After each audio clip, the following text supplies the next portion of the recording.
Hello everyone, welcome to digital Heera. आज हम start कर रहे हैं न्यू चैप्टर जिसका नाम है introduction to partnership and partnership final account. इस पार्ट में, इस वीडियो में हम देखेंगे introduction of this partnership firm. Partnership firm का इंट्रोडक्शन क्या है। 11th में हमने ऑलरेडी पढ़ा था सोल ट्रेडिंग कंसर्न के बारे में, जहां पर एक सिंगल ओनर पूरे बिजनेस को ओन करता है। ऐसे में उसके ऊपर बहुत सारे रिस्ट्रिक्शन होते थे, लिमिटेड कैपिटल के साथ लिमिटेड मैनेजरियल एबिलिटी और बहुत कम एक्सपांसन के चांसेस होते थे। तो ऐसे में धीरे धीरे आया है पार्टनरशिप फर्म जो न्यू मार्केट में आता है। जैसे दो और दो से ज़्यादा पर्सन एक साथ मिलकर किसी बिजनेस को अगर चला रहे, ऑर्गेनाइज कर रहे, ओन कर रहे, मैनेज कर रहे और कंट्रोल कर रहे, तो उसे कहते हैं पार्टनरशिप फर्म। इसमें इंडिविजुअली उस हर पर्सन का कहा जाता है पार्टनर और पूरे फर्म को एक साथ कहा जाता है पार्टनरशिप फर्म। यहाँ पर इंडियन पार्टनरशिप एक्ट 1932 के अंदर बहुत सारे प्रोविजंस है जिसके अकॉर्डिंग पार्टनरशिप फर्म रन करता है। महाराष्ट्र में पार्टनरशिप फर्म का रजिस्ट्रेशन कंपलसरी है आफ्टर 2005, 1 अप्रैल 2005 से। बट ऑल ओवर इंडिया में इंडियन पार्टनरशिप एक्ट 1932 के अंदर आया है कि पार्टनरशिप फर्म का रजिस्ट्रेशन कंपलसरी नहीं है। Only in Maharashtra it is compulsory. Partnership deed, जब भी कोई पार्टनरशिप फर्म रजिस्टर्ड होता है और वो पार्टनरशिप फर्म रन होता है तो उनके बीच में, पार्टनर्स के बीच में एक एग्रीमेंट बनता है जिसे कहते हैं पार्टनरशिप डीड। इसके अंदर सारी कंडीशंस होती है कि पार्टनर्स कितना कितना कैपिटल लेके आएंगे, उनका कैपिटल शेयरिंग रेशियो के साथ उनके प्रॉफिट शेयरिंग रेशियोज में होता है। पार्टनर्स अगर इंटरेस्ट लेना चाहते हैं कैपिटल के ऊपर तो उसमें मेंशन होता है। अगर पार्टनर्स ड्राइंग लेते हैं तो कितना ड्राइंग होगा, इंटरेस्ट कितना होगा ड्राइंग का, वो उसमें मेंशन होता है। किस तरह से पार्टनर्स बिजनेस में हेल्प करेंगे, यानी कौन नॉमिनल पार्टनर बन रहा है जो सिर्फ पैसा लगा रहा है और बिजनेस में आगे नहीं बढ़ने वाला है, और कौन पार्टनर है जो एक्टिव पार्टनर बनेगा, जो एक्टिवली पार्टिसिपेट करेगा। ये सब पार्टनरशिप डीड में पूरी तरह से मेंशन होता है कि कौन कौन पार्टनर्स किस तरह से रन करेंगे बिजनेस को और बिजनेस को किस तरह से एक्सपांड करेंगे। बहुत सारे प्रोविजन है इंडियन पार्टनरशिप एक्ट में जो आपको इंट्रोडक्शन में जानना बहुत जरूरी है, क्योंकि आगे सम सॉल्व करते टाइम ये आपके लिए बहुत ही इंपॉर्टेंट है। इंडियन पार्टनरशिप एक्ट 1932 के अंदर पहला प्रोविजन आता है distribution of profit. Most of the time बहुत सारे पार्टनरशिप फर्म रजिस्टर्ड नहीं होते, जैसे मैंने आपको बताया रजिस्ट्रेशन कंपलसरी नहीं है। तो ऐसे में रजिस्ट्रेशन कंपलसरी नहीं है एक्सेप्ट महाराष्ट्र, तो पार्टनरशिप डीड भी नहीं होती है। तो ऐसे में पार्टनरशिप डिस्ट्रीब्यूशन कैसे होगा प्रॉफिट का। तो इंडियन पार्टनरशिप एक्ट 1932 ने प्रोविजन किया है कि अगर पार्टनरशिप डीड नहीं है और स्पेशली पार्टनर्स ने पहले एग्रीड नहीं किया है कि वो कितना प्रॉफिट लेंगे, तो ऐसे में डिस्ट्रीब्यूशन ऑफ प्रॉफिट जो है वो इक्वली होगा ऑल द पार्टनर्स के बीच में। सेकेंड है इंटरेस्ट ऑन ड्राइंग। बहुत बार क्या होता है, सम में आपको ड्राइंग का अमाउंट दिया होता है और इंटरेस्ट ऑन ड्राइंग के लिए इंटरेस्ट भी दी होती है, बट आपको डेट नहीं दी होती है ड्राइंग की। ऐसे में आप क्या करेंगे, तो इसीलिए ये प्रोविजन मैंने यहाँ पर लिया है इंटरेस्ट ऑन ड्राइंग का, ताकि आपको पता हो कि जब आप सम सॉल्व करें तो आपको किसी भी तरह की कोई प्रॉब्लम ना क्रिएट हो। इंटरेस्ट ऑन ड्राइंग प्रोविजन जो है इंडियन पार्टनरशिप एक्ट 1932 का, वो ये कहता है कि अगर डेट मेंशन नहीं है ड्राइंग की तो ऐसे में आप एवरेज 6 मंथ के हिसाब से कैलकुलेट करेंगे interest on drawing. Same on interest on partners loan यहाँ पे दिया हुआ है। अगर interest on partners loan, partners कभी एडिशनल कैपिटल भी देते हैं और कभी loan as a loan amount देते हैं जो वापस से वो बिजनेस से ले लेंगे जब बिजनेस प्रॉफिट में आ जाएगा। तो ऐसे में इंटरेस्ट ऑन पार्टनर्स लोन का भी प्रोविजन, अगर कभी सम में हमको नहीं दिया इन्फॉर्मेशन के पार्टनर्स लोन के बारे में इंटरेस्ट रिलेटेड, तो ऐसे में हम लोग पार्टनर्स लोन के ऊपर इंटरेस्ट कैलकुलेट नहीं करेंगे। और अगर स्पेशली सम में मेंशन है कि पार्टनर्स लोन के ऊपर 6% इंटरेस्ट और 12% इंटरेस्ट मेंशन है, तो हमको इंटरेस्ट यहाँ पे चार्ज करना है। अब नेक्स्ट है interest on capital. Interest on capital भी बहुत बार मेंशन नहीं होता है, सम में बहुत बार मेंशन होता है। अगर सम में मेंशन है तो हमें निकालना होता है इंटरेस्ट जितना परसेंटेज मेंशन है, और अगर सम में मेंशन नहीं है तो 6% के हिसाब से हम लोग इंटरेस्ट ऑन कैपिटल चार्ज करते हैं। ठीक है। नेक्स्ट है सैलरी और कमीशंस टू पार्टनर। बहुत बार क्या होता है, जैसे मैंने आपको पहले ही बताया कि बहुत सारे पार्टनर्स सिर्फ नॉमिनल पार्टनर होते हैं, यानी वो कैपिटल लगाते हैं बिजनेस में बट वो बिजनेस के लिए एक्टिवली पार्ट नहीं लेते। और बहुत सारे पार्टनर एक्टिव पार्टनर होते हैं जो एक्टिवली बिजनेस में पार्टिसिपेट करते हैं, तो उन्हें कंपनी जो पार्टनरशिप फर्म होता है वो स्पेशली कुछ सैलरी या कमीशन देता है, जो सम में अगर मेंशन है तो हमें इंट्रीज में उसे लेना है, और अगर सम में मेंशन नहीं है तो उसे इंट्रीज में नहीं लेना है। ठीक है। ये पांचों प्रोविजन हमें सम सॉल्व करते टाइम बहुत इंपॉर्टेंट है, इसीलिए मैंने यहाँ पर लिया है। अब नेक्स्ट आता है methods of capital accounts. Partnership final account भी हम सॉल्व करने जाते हैं तो कैपिटल अकाउंट को किस तरह से मेंटेन करना है, तो उसके दो वेज होते हैं, फिक्स कैपिटल मेथड और फ्लक्चुएटिंग कैपिटल मेथड। नाम में स्पेशली मेंशन है फिक्स कैपिटल मेथड, जो स्पेशली बताता है कि फिक्स कैपिटल मेथड यानी कैपिटल जो हमने शुरू में at the start of the business जो हम लोगों ने अमाउंट एज ए कैपिटल लिया है बिजनेस फर्म को स्टार्ट करने के लिए, रन करने के लिए, वो कैपिटल अकाउंट अलग से बनता है और करंट अकाउंट अलग से बनता है। तो कैपिटल फिक्स कैपिटल मेथड, नाम से ही पता चल रहा है फिक्स कैपिटल यानी कैपिटल अकाउंट में किसी भी तरह की कोई इंक्रीज नहीं होती है। जो अमाउंट फिक्स है कैपिटल का वो स्पेशली फिक्स वहीं पर होता है, कैपिटल अकाउंट का अमाउंट चेंजेस नहीं होता है, और वो रेयर केसेस में चेंजेस होगा जब पार्टनर कोई एडिशनल कैपिटल इंट्रोड्यूस करते हैं तब। Otherwise capital account remain same, that's why इस मेथड नेम है फिक्स कैपिटल मेथड। दूसरा होता है, इसमें हम 2 अकाउंट बनाते हैं, दूसरा अकाउंट होता है करंट अकाउंट। तो जो भी कैपिटल अकाउंट से रिलेटेड ट्रांजेक्शन होते हैं वो सारे के सारे ट्रांजेक्शन हम लोग करंट अकाउंट में शो करते हैं फिक्स कैपिटल मेथड में। और अगर हम लोग फ्लक्चुएटिंग कैपिटल मेथड यूज कर रहे हैं तो इसमें कैपिटल अकाउंट ही बनाया जाता है जिसके अंदर सारे ट्रांजेक्शन यानी drawing, interest on drawing, additional capital introduce, अगर पार्टनर्स को एसेट्स परचेज करके आता है, पार्टनर्स को सैलरी मिल रही है, कमीशन मिल रही है, सारी चीजें पूरे के पूरे ट्रांजेक्शन एक ही में हो जाते हैं। यहाँ पर मैंने प्रोफार्मा भी बनाया है फिक्स कैपिटल मेथड के अंदर। अगर हम लोग पार्टनर्स कैपिटल अकाउंट बना रहे हैं या पार्टनर्स करंट अकाउंट बना रहे हैं तो कैसे होगा, जैसे क्लियरली यहाँ पे मेंशन है टू बैलेंस कैरीड डाउन। अगर कोई बैलेंस लास्ट ईयर का है उसको हम कैरी कर रहे हैं, यहाँ पर कैरी करने के बाद पार्टनर्स करंट कैपिटल अकाउंट के अंदर किसी भी तरह का कोई और ट्रांजेक्शन हम लोग नहीं एंट्री करेंगे। अगर कोई एडिशनल कैपिटल इंट्रोड्यूस हुआ है तो ही, जैसे cash and bank additional capital introduce हुआ है तो हम लोगों ने एडिशनल कैपिटल यहाँ पे मेंशन किया है। और असेट्स, अगर कभी कभी पार्टनर्स एडिशनल कैपिटल ना देकर उसके जगह पे जब बिजनेस को असेट्स की जरूरत है तो वो डायरेक्ट असेट्स लेके आए, तो that also known as additional capital, जो असेट्स बिजनेस में आया है। तो ये दोनों चीजें एडिशनल कैपिटल ही है जो कि हम लोग पार्टनर्स कैपिटल अकाउंट में रखेंगे। अदरवाइज कोई भी चीजें पार्टनर्स कैपिटल अकाउंट में ना रख के हम लोग पार्टनर्स करंट अकाउंट में उसकी एंट्री करेंगे। जैसे हम पार्टनर्स ने ड्राइंग लिया है या फिर इंटरेस्ट ऑन ड्राइंग आया है, सैलरी हुआ है, कमीशन हुआ है पार्टनर्स का, इस तरह का किसी भी तरह का कोई ट्रांजेक्शन पार्टनर्स कैपिटल अकाउंट से रिलेटेड होता है तो अगर हम लोग फिक्स कैपिटल मेथड यूज कर रहे हैं तो वो करंट अकाउंट में एंट्री होगा। और अगर हम लोग फ्लक्चुएटिंग कैपिटल मेथड यूज कर रहे हैं तो हम सिर्फ कैपिटल अकाउंट बनाएंगे और सारी एंट्रीज जो यहाँ पे मैंने अलग अलग की है वो सारी एंट्रीज एक ही कैपिटल अकाउंट के अंदर होगी। सो गाइज, जैसे हमने देखा इंट्रोडक्शन टू पार्टनरशिप के अंदर पार्टनरशिप फर्म क्या होता है। अभी पार्टनरशिप फाइनल अकाउंट ये एकदम इंपॉर्टेंट पार्ट है हमारे पूरे सब्जेक्ट का और सिलेबस का, क्योंकि सबसे ज्यादा मार्क्स कैरी करता है पार्टनरशिप फाइनल अकाउंट। ठीक है, तो पार्टनरशिप फाइनल अकाउंट मेरा इंटरेस्टिंग टॉपिक भी है बहुत अच्छा, और सबसे ज्यादा आपके लिए बेनिफिशियल ये है क्योंकि 11 में आप इसका बेस पूरा पढ़ चुके हैं, इसके लिए आप इसको इजीली सॉल्व कर सकते हो और सबसे ज्यादा मार्क्स इसी के होते हैं। अब partnership final account, partnership firm के जब अकाउंट फाइनलाइज होता है तो उसके फाइनल अकाउंट कैसे रेडी होते हैं। पहले हम लोग देखेंगे एक प्रोसीजर में जब हम लोग किसी भी तरह की बिजनेस एंट्रीज करते हैं जो आप 11 में पूरा देख चुके हैं। जर्नल एंट्री सबसे पहले बेसिक होती है, जर्नल एंट्रीज के बाद सब्सिडरी बुक्स में एंट्री होती है और सब्सिडरी बुक्स के बाद लेजर एंट्रीज होती है। और जब उन लेजर्स के फाइनल बैलेंसेस 31 मार्च को आते हैं, जो हमारा अकाउंटिंग ईयर होता है 1 अप्रैल से 31 मार्च, तो 31 मार्च को उन लेजर के जो फाइनल बैलेंसेस होते हैं उन बैलेंसेस को ट्रांसफर हम ट्रायल बैलेंस में करके और ट्रायल बैलेंस प्रिपेयर करते हैं। ट्रायल बैलेंस जो पूरी तरह से टैली हो तब हम लोग सोचते हैं कि हमारे अकाउंटिंग एंट्रीज जो पूरे शुरू से होते आ रहे हैं वो सब बराबर है। और जब पूरी तरह से ट्रायल बैलेंस रेडी हो जाता है उसके बाद हम ट्रायल बैलेंस के फाइनल लेजर बैलेंसेस को फाइनल अकाउंट प्रिपेयर करने के लिए यूज करते हैं। फाइनल अकाउंट में 3 तरह के अकाउंट प्रिपेयर किए जाते हैं, trading account, profit and loss account and balance sheet. ठीक है, अभी ट्रेडिंग अकाउंट क्या होता है।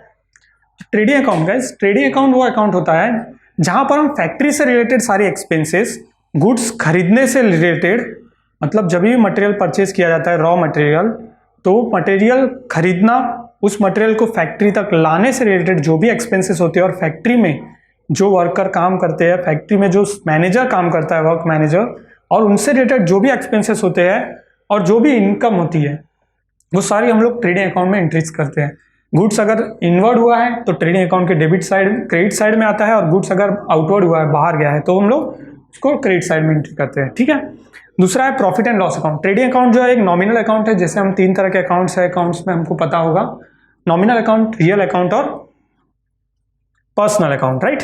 तो नॉमिनल अकाउंट है ट्रेडिंग अकाउंट एक तरह का नॉमिनल अकाउंट, यानी कि जहां पे एक्सपेंसेस एंड इनकम्स एंट्री होती है। एक्सपेंसेस सब डेबिट साइड में एंट्री होती है, इनकम सब क्रेडिट साइड में एंट्री होती है। ठीक है, second one is profit and loss account. ये भी सेम एक नॉमिनल अकाउंट है, प्रॉफिट एंड लॉस अकाउंट। यहां पर भी हम एक्सपेंसेस एंड इनकम में एंट्री करते हैं। Expenses other than the factory expenses, जितने भी एक्सपेंसेस फैक्ट्री और एक्सपेंसेस है वो सारे हम लोग ट्रेडिंग अकाउंट में एंट्री करते हैं। उसके अलावा जितने भी एक्सपेंसेस होते हैं वो एक्सपेंसेस रिलेटेड है ऑफिस एंड एडमिनिस्ट्रेशन से रिलेटेड, वो एक्सपेंसेस रिलेटेड हो सकते हैं सेल्स से रिलेटेड, सर्विस से रिलेटेड, सेल्स डिस्ट्रीब्यूशन से रिलेटेड, इस तरह के, और ट्रांसपोर्टेशन से रिलेटेड, इस तरह के जितने भी एक्सपेंसेस होते हैं जो प्रॉफिट एंड लॉस अकाउंट में एंट्री होते हैं डेबिट साइड में। और अदर जो भी इनकम होती है ट्रेडिंग अकाउंट में जो एंट्री होती है, उसके अलावा जो भी अदर इनकम होते हैं वो सारी की सारी इनकम एंट्री होती है प्रॉफिट एंड लॉस अकाउंट के क्रेडिट साइड में। So trading account and profit and loss account both are the nominal account, but trading account is mostly use for the factory purpose. और उसके अलावा जितनी भी expenses होती है ऑफिस एंड एडमिनिस्ट्रेशन से रिलेटेड और दूसरी अदर जितने एक्सपेंसेस वो प्रॉफिट एंड लॉस अकाउंट में एंट्रीज होती है। ठीक है, तीसरा है balance sheet. Actually balance sheet एक अकाउंट नहीं है, it's a financial statement. Balance sheet जो है वो trading and profit and loss account के इंटर होने के बाद बैलेंस शीट प्रिपेयर होती है, और balance sheet is financial statement showing the position of company.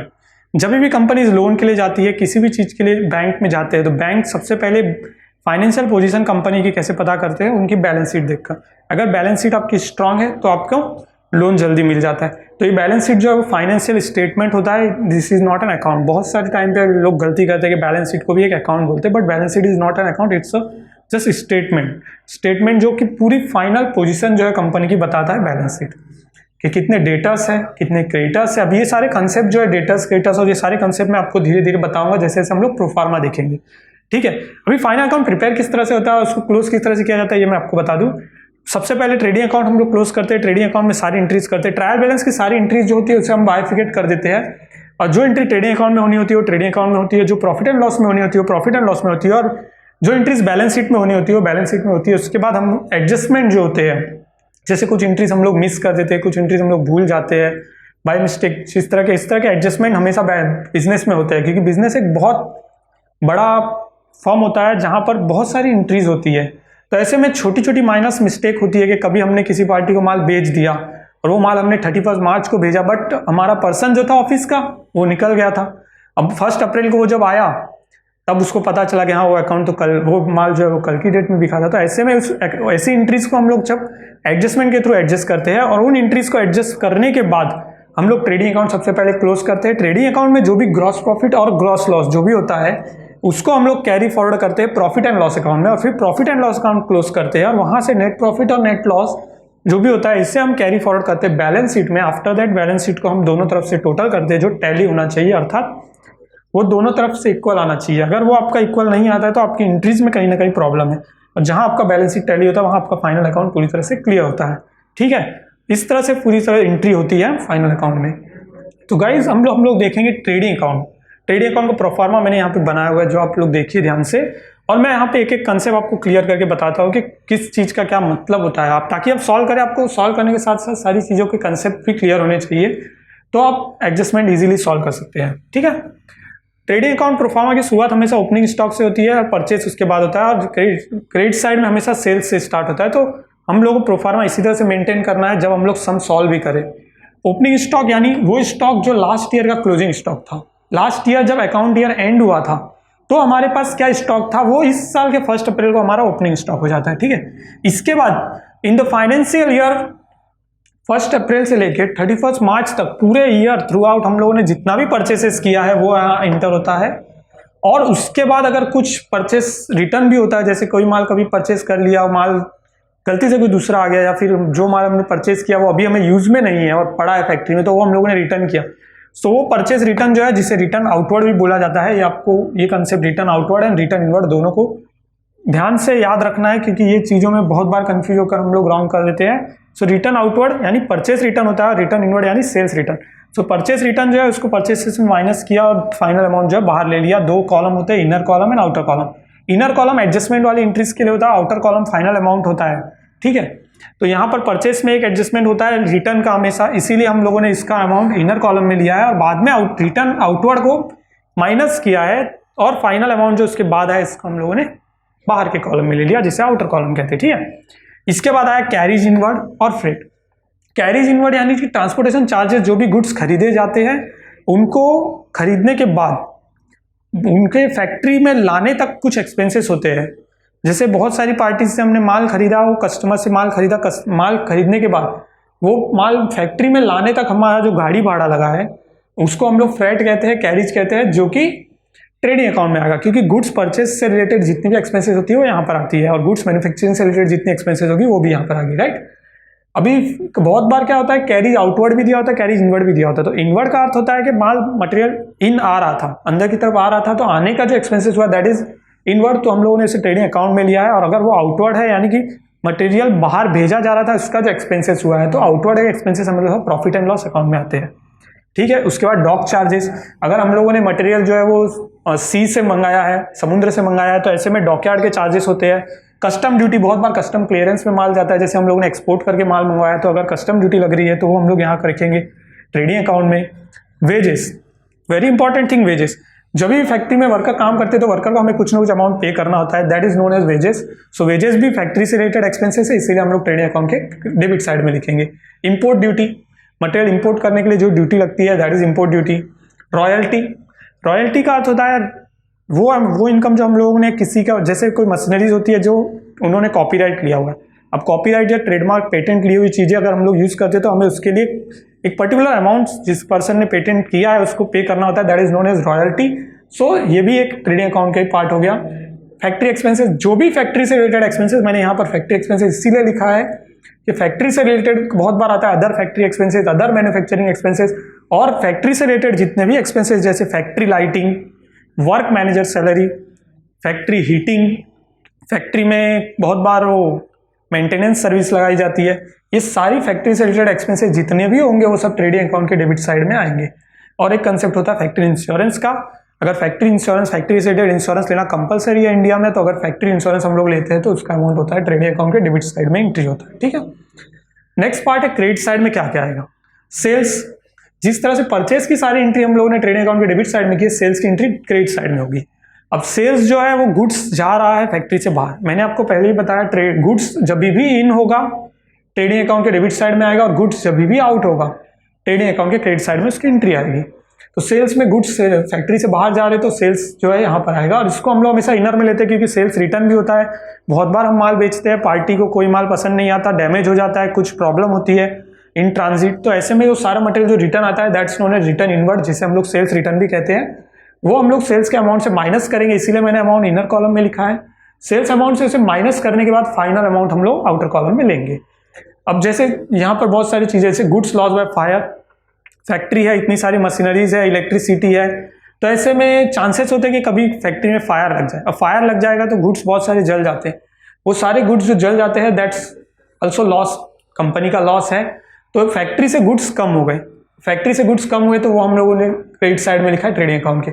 Same वैसे यहाँ पर गुड्स लॉस बाय थेफ्ट, बहुत बड़ी बड़ी फैक्ट्रियाँ होती है जहाँ पे करोड़ों के ट्रांजेक्शन होते हैं, करोड़ों प्रोडक्ट्स होते हैं, उसमें से कुछ डेफिशिएंसीज आते ही ये प्रोडक्ट्स कभी कम पड़ जाते हैं, सभी स्टॉक लिया जाता है, कोई प्रोडक्ट कोई चोरी कर लेता है, तो ऐसे में वो सारे एंट्रीज हम लोग ट्रेडिंग अकाउंट के क्रेडिट साइड में करते हैं। Goods distributed as free sample, marketing activities होती है बहुत सारी कंपनीज की, जहाँ पर कंपनी अपने गुड्स को प्रमोट करने के लिए, जैसे आप मॉल वगैरह में जाते होंगे तो वहाँ पर बहुत सारे सैंपल कभी कभी एज ए फ्री बांटे जाते हैं, छोटे छोटे पाउचर बांटे जाते हैं, तो ये सारी चीज़ें जो है वहाँ पर हम लोग गुड्स जो है अपना जा रहा है but we didn't receive any income, तो गुड्स हमारा आउट हो रहा है, राइट। अब गुड्स हमारा आउट हो रहा है तो इसीलिए हम लोग ट्रेडिंग अकाउंट के क्रेडिट साइड में उसकी एंट्री करेंगे। Goods withdrawn bye partner, partnership firm है। अब फैमिलियर चीज़ें अगर हम लोग प्रोड्यूस कर रहे हैं, जैसे मान लीजिए हम लोग मिल्क प्रोड्यूस कर रहे हैं, अब हमारा मिल्क प्रोडक्शन का फर्म है तो हम पार्टनर्स जो है वो खुद ही वो गुड्स यूज़ कर सकते हैं अपने पर्सनल यूज़ के लिए, तो ऐसे में गुड्स विड्रॉ बाय पार्टनर जो भी होता है इट्स नोन एज ड्रॉइंग। अब गुड्स जब भी विड्रॉ हो रहा है तो वो फैक्ट्री से गुड्स बाहर जा रहा है, तो ऐसे में इसकी एंट्री भी ट्रेडिंग अकाउंट के क्रेडिट साइड में होगी। एंड फाइनल एंट्री जो ट्रेडिंग अकाउंट के हमेशा एंड में होनी चाहिए दैट इज क्लोजिंग स्टॉक, जो 31 मार्च को हमारा ईयर एंड होने के बाद कितना स्टॉक, 31 मार्च को लास्ट स्टॉक कितना हमारे पास बचा है, जो एंट्री हम लोग करेंगे क्लोजिंग स्टॉक की ट्रेडिंग अकाउंट के क्रेडिट साइड में। इसके बाद हम लोग ये अकाउंट क्लोज करते हैं और इसका जो बैलेंस बचा, अगर बैलेंस डेबिट साइड में बचा तो हम लोग इसे करेंगे ग्रॉस प्रॉफिट, और अगर वही बैलेंस क्रेडिट साइड में बचा तो इस नोन एज ग्रॉस लॉस, जिसे हम लोग ट्रांसफर करेंगे प्रॉफिट एंड लॉस अकाउंट में। अब हम आगे देखेंगे प्रॉफिट एंड लॉस अकाउंट का प्रोफार्मा। सो गाइस देखिए प्रॉफिट एंड लॉस अकाउंट, ठीक है, प्रॉफिट एंड लॉस अकाउंट की ईयर एंडेड 31 मार्च तक हम लोग पूरा एक साथ बनाते हैं। जिस तरह से ट्रायल बैलेंस में सारी एंट्रीज ट्रांसफर करते हैं हम लोग एज पर द जो ट्रेडिंग अकाउंट में जाएगा, जो प्रॉफिट एंड लॉस में, जो बैलेंस शीट में जाएगा। तो मैंने जैसे आपको पहले ही बताया प्रॉफिट एंड लॉस अकाउंट में वो एंट्रीज आती है जो ऑफिस से रिलेटेड, एडमिनिस्ट्रेशन से रिलेटेड, सेलिंग एंड डिस्ट्रीब्यूशन से रिलेटेड और बैंकिंग फाइनेंशियल से रिलेटेड जितने भी एक्सपेंसेस होते हैं वो सारे डेबिट साइड में आते हैं, और सेम इस तरह से रिलेटेड कोई भी इनकम होती है तो वो क्रेडिट साइड में आती है।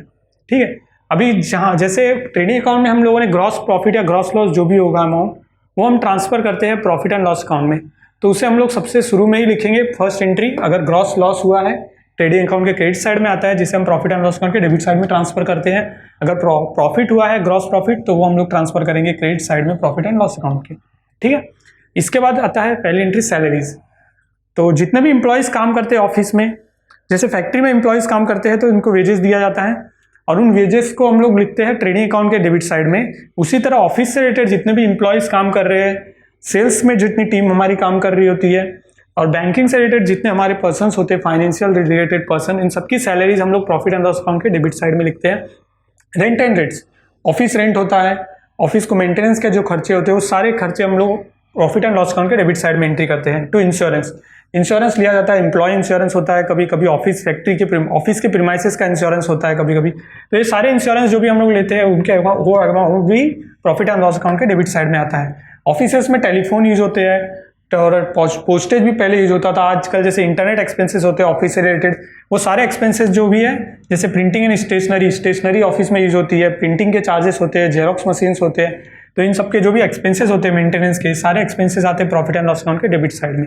अभी असेट्स होते हैं, फैक्ट्री में भी असेट्स होते हैं और ऑफिस में भी फर्नीचर होता है, इलेक्ट्रिसिटी के जो फैन होते हैं, लाइटिंग होते हैं, इन सब के जो मेंटेनेंस हो चार्जेस होते हैं और डिप्रिसिएशन के जो अमाउंट होते हैं, तो वो सारे अमाउंट यहाँ पे प्रॉफिट एंड लॉस अकाउंट के डेबिट साइड में आते हैं। वैसे ही फैक्ट्री में जो मशीनरी है, मशीनरी का अगर डिप्रिसिएशन होगा तो उसका अमाउंट आएगा ट्रेडिंग अकाउंट के डेबिट साइड में।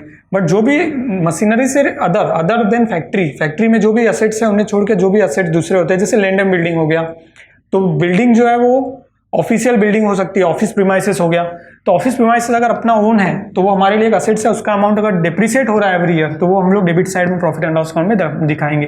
प्रॉफिट एंड लॉस अकाउंट का डेबिट साइड जो है एक्सपेंस साइड ही होता है, सारे एक्सपेंसेस, जैसे ऑडिट फीस हो गया, एवरी ईयर ऑडिट जो है वो कंपलसरी हमारे अकाउंट्स का होना जरूरी होता है, और ऑडिटिंग के जो एक्सपेंसेस होते हैं, जो भी चार्टर्ड अकाउंटेंट को हम लोग फीस पे करते हैं, अकाउंट डिपार्टमेंट में हमारे जो भी पर्सन होते हैं उनको जो अमाउंट पे करते हैं, वो सारे अमाउंट आते हैं प्रॉफिट एंड लॉस अकाउंट के डेबिट साइड में। इंटरटेनमेंट एक्सपेंसेस, बड़ी बड़ी कंपनियां हैं जहां पर एम्प्लॉयज़ बहुत सारे नंबर्स में होते हैं, 100-200 एम्प्लॉयज़, उनके लिए कंपनीज कुछ ना कुछ एक्टिविटीज़ अरेंज करती है इंटरटेनमेंट के लिए, मूवीज़ कभी अरेंज करती है, कभी आउटिंग कहीं घुमाने ले जाना अरेंज करती है, वो सारे इंटरटेनमेंट से रिलेटेड जो भी एक्सपेंसेस होते हैं वो प्रॉफिट एंड लॉस अकाउंट के डेबिट साइड में आते हैं। कन्वीनियंस, बहुत सारी कंपनियां जो है अपने एम्प्लॉयज़ के लिए कन्वीनियंस अमाउंट पे करती है, उन्हें घर से ऑफिस आने और ऑफिस से घर जाने के लिए जो अमाउंट होता है, आने जाने का जो भाड़ा लगता है उसे कंपनी पे करती है, that known as conveyance. Okay, इसके बाद इंटरेस्ट ऑन लोन, जो लोन कंपनी ने लिया होता है, बैंक से लिया हो, चाहे पार्टनर्स ने अपना लोन कहीं पार्टनर्स से लोन लिया हो और अदर देन किसी पर्सन से लोन लिया हो, सो सारे लोन के ऊपर जो भी इंटरेस्ट कंपनी पे करती है वो भी एक एक्सपेंस है कंपनी के लिए, जो प्रॉफिट एंड लॉस अकाउंट के डेबिट साइड में आता है।